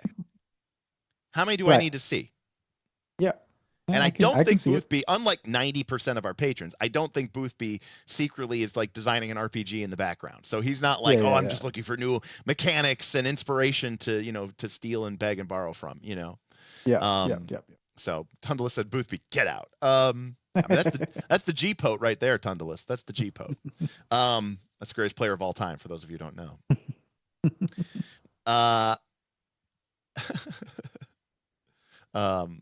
It says, right. And he said, right. And I don't need 4 hours of you reading a book to me. It's not just me reading the book to you, Boothby. It's that you didn't have to buy the book. You didn't have to actually read the book. And you get my at least my initial gut color commentary. Yeah, my color commentary. Right. And then of course, obviously the most important question, which is, but can it mega game?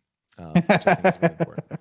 And which is a definitely a bigger step than Can It Dungeon, which was the old question. Right. Now it's even more crazy. Now it's even more pointless. It's can it mega game? So, all right, folks. Well, we'll see you Tuesday with Land of Eam. Bob will be back. Well, Vin, I've got to fucking redesign my stream layout again. I haven't had 3 people on in a while.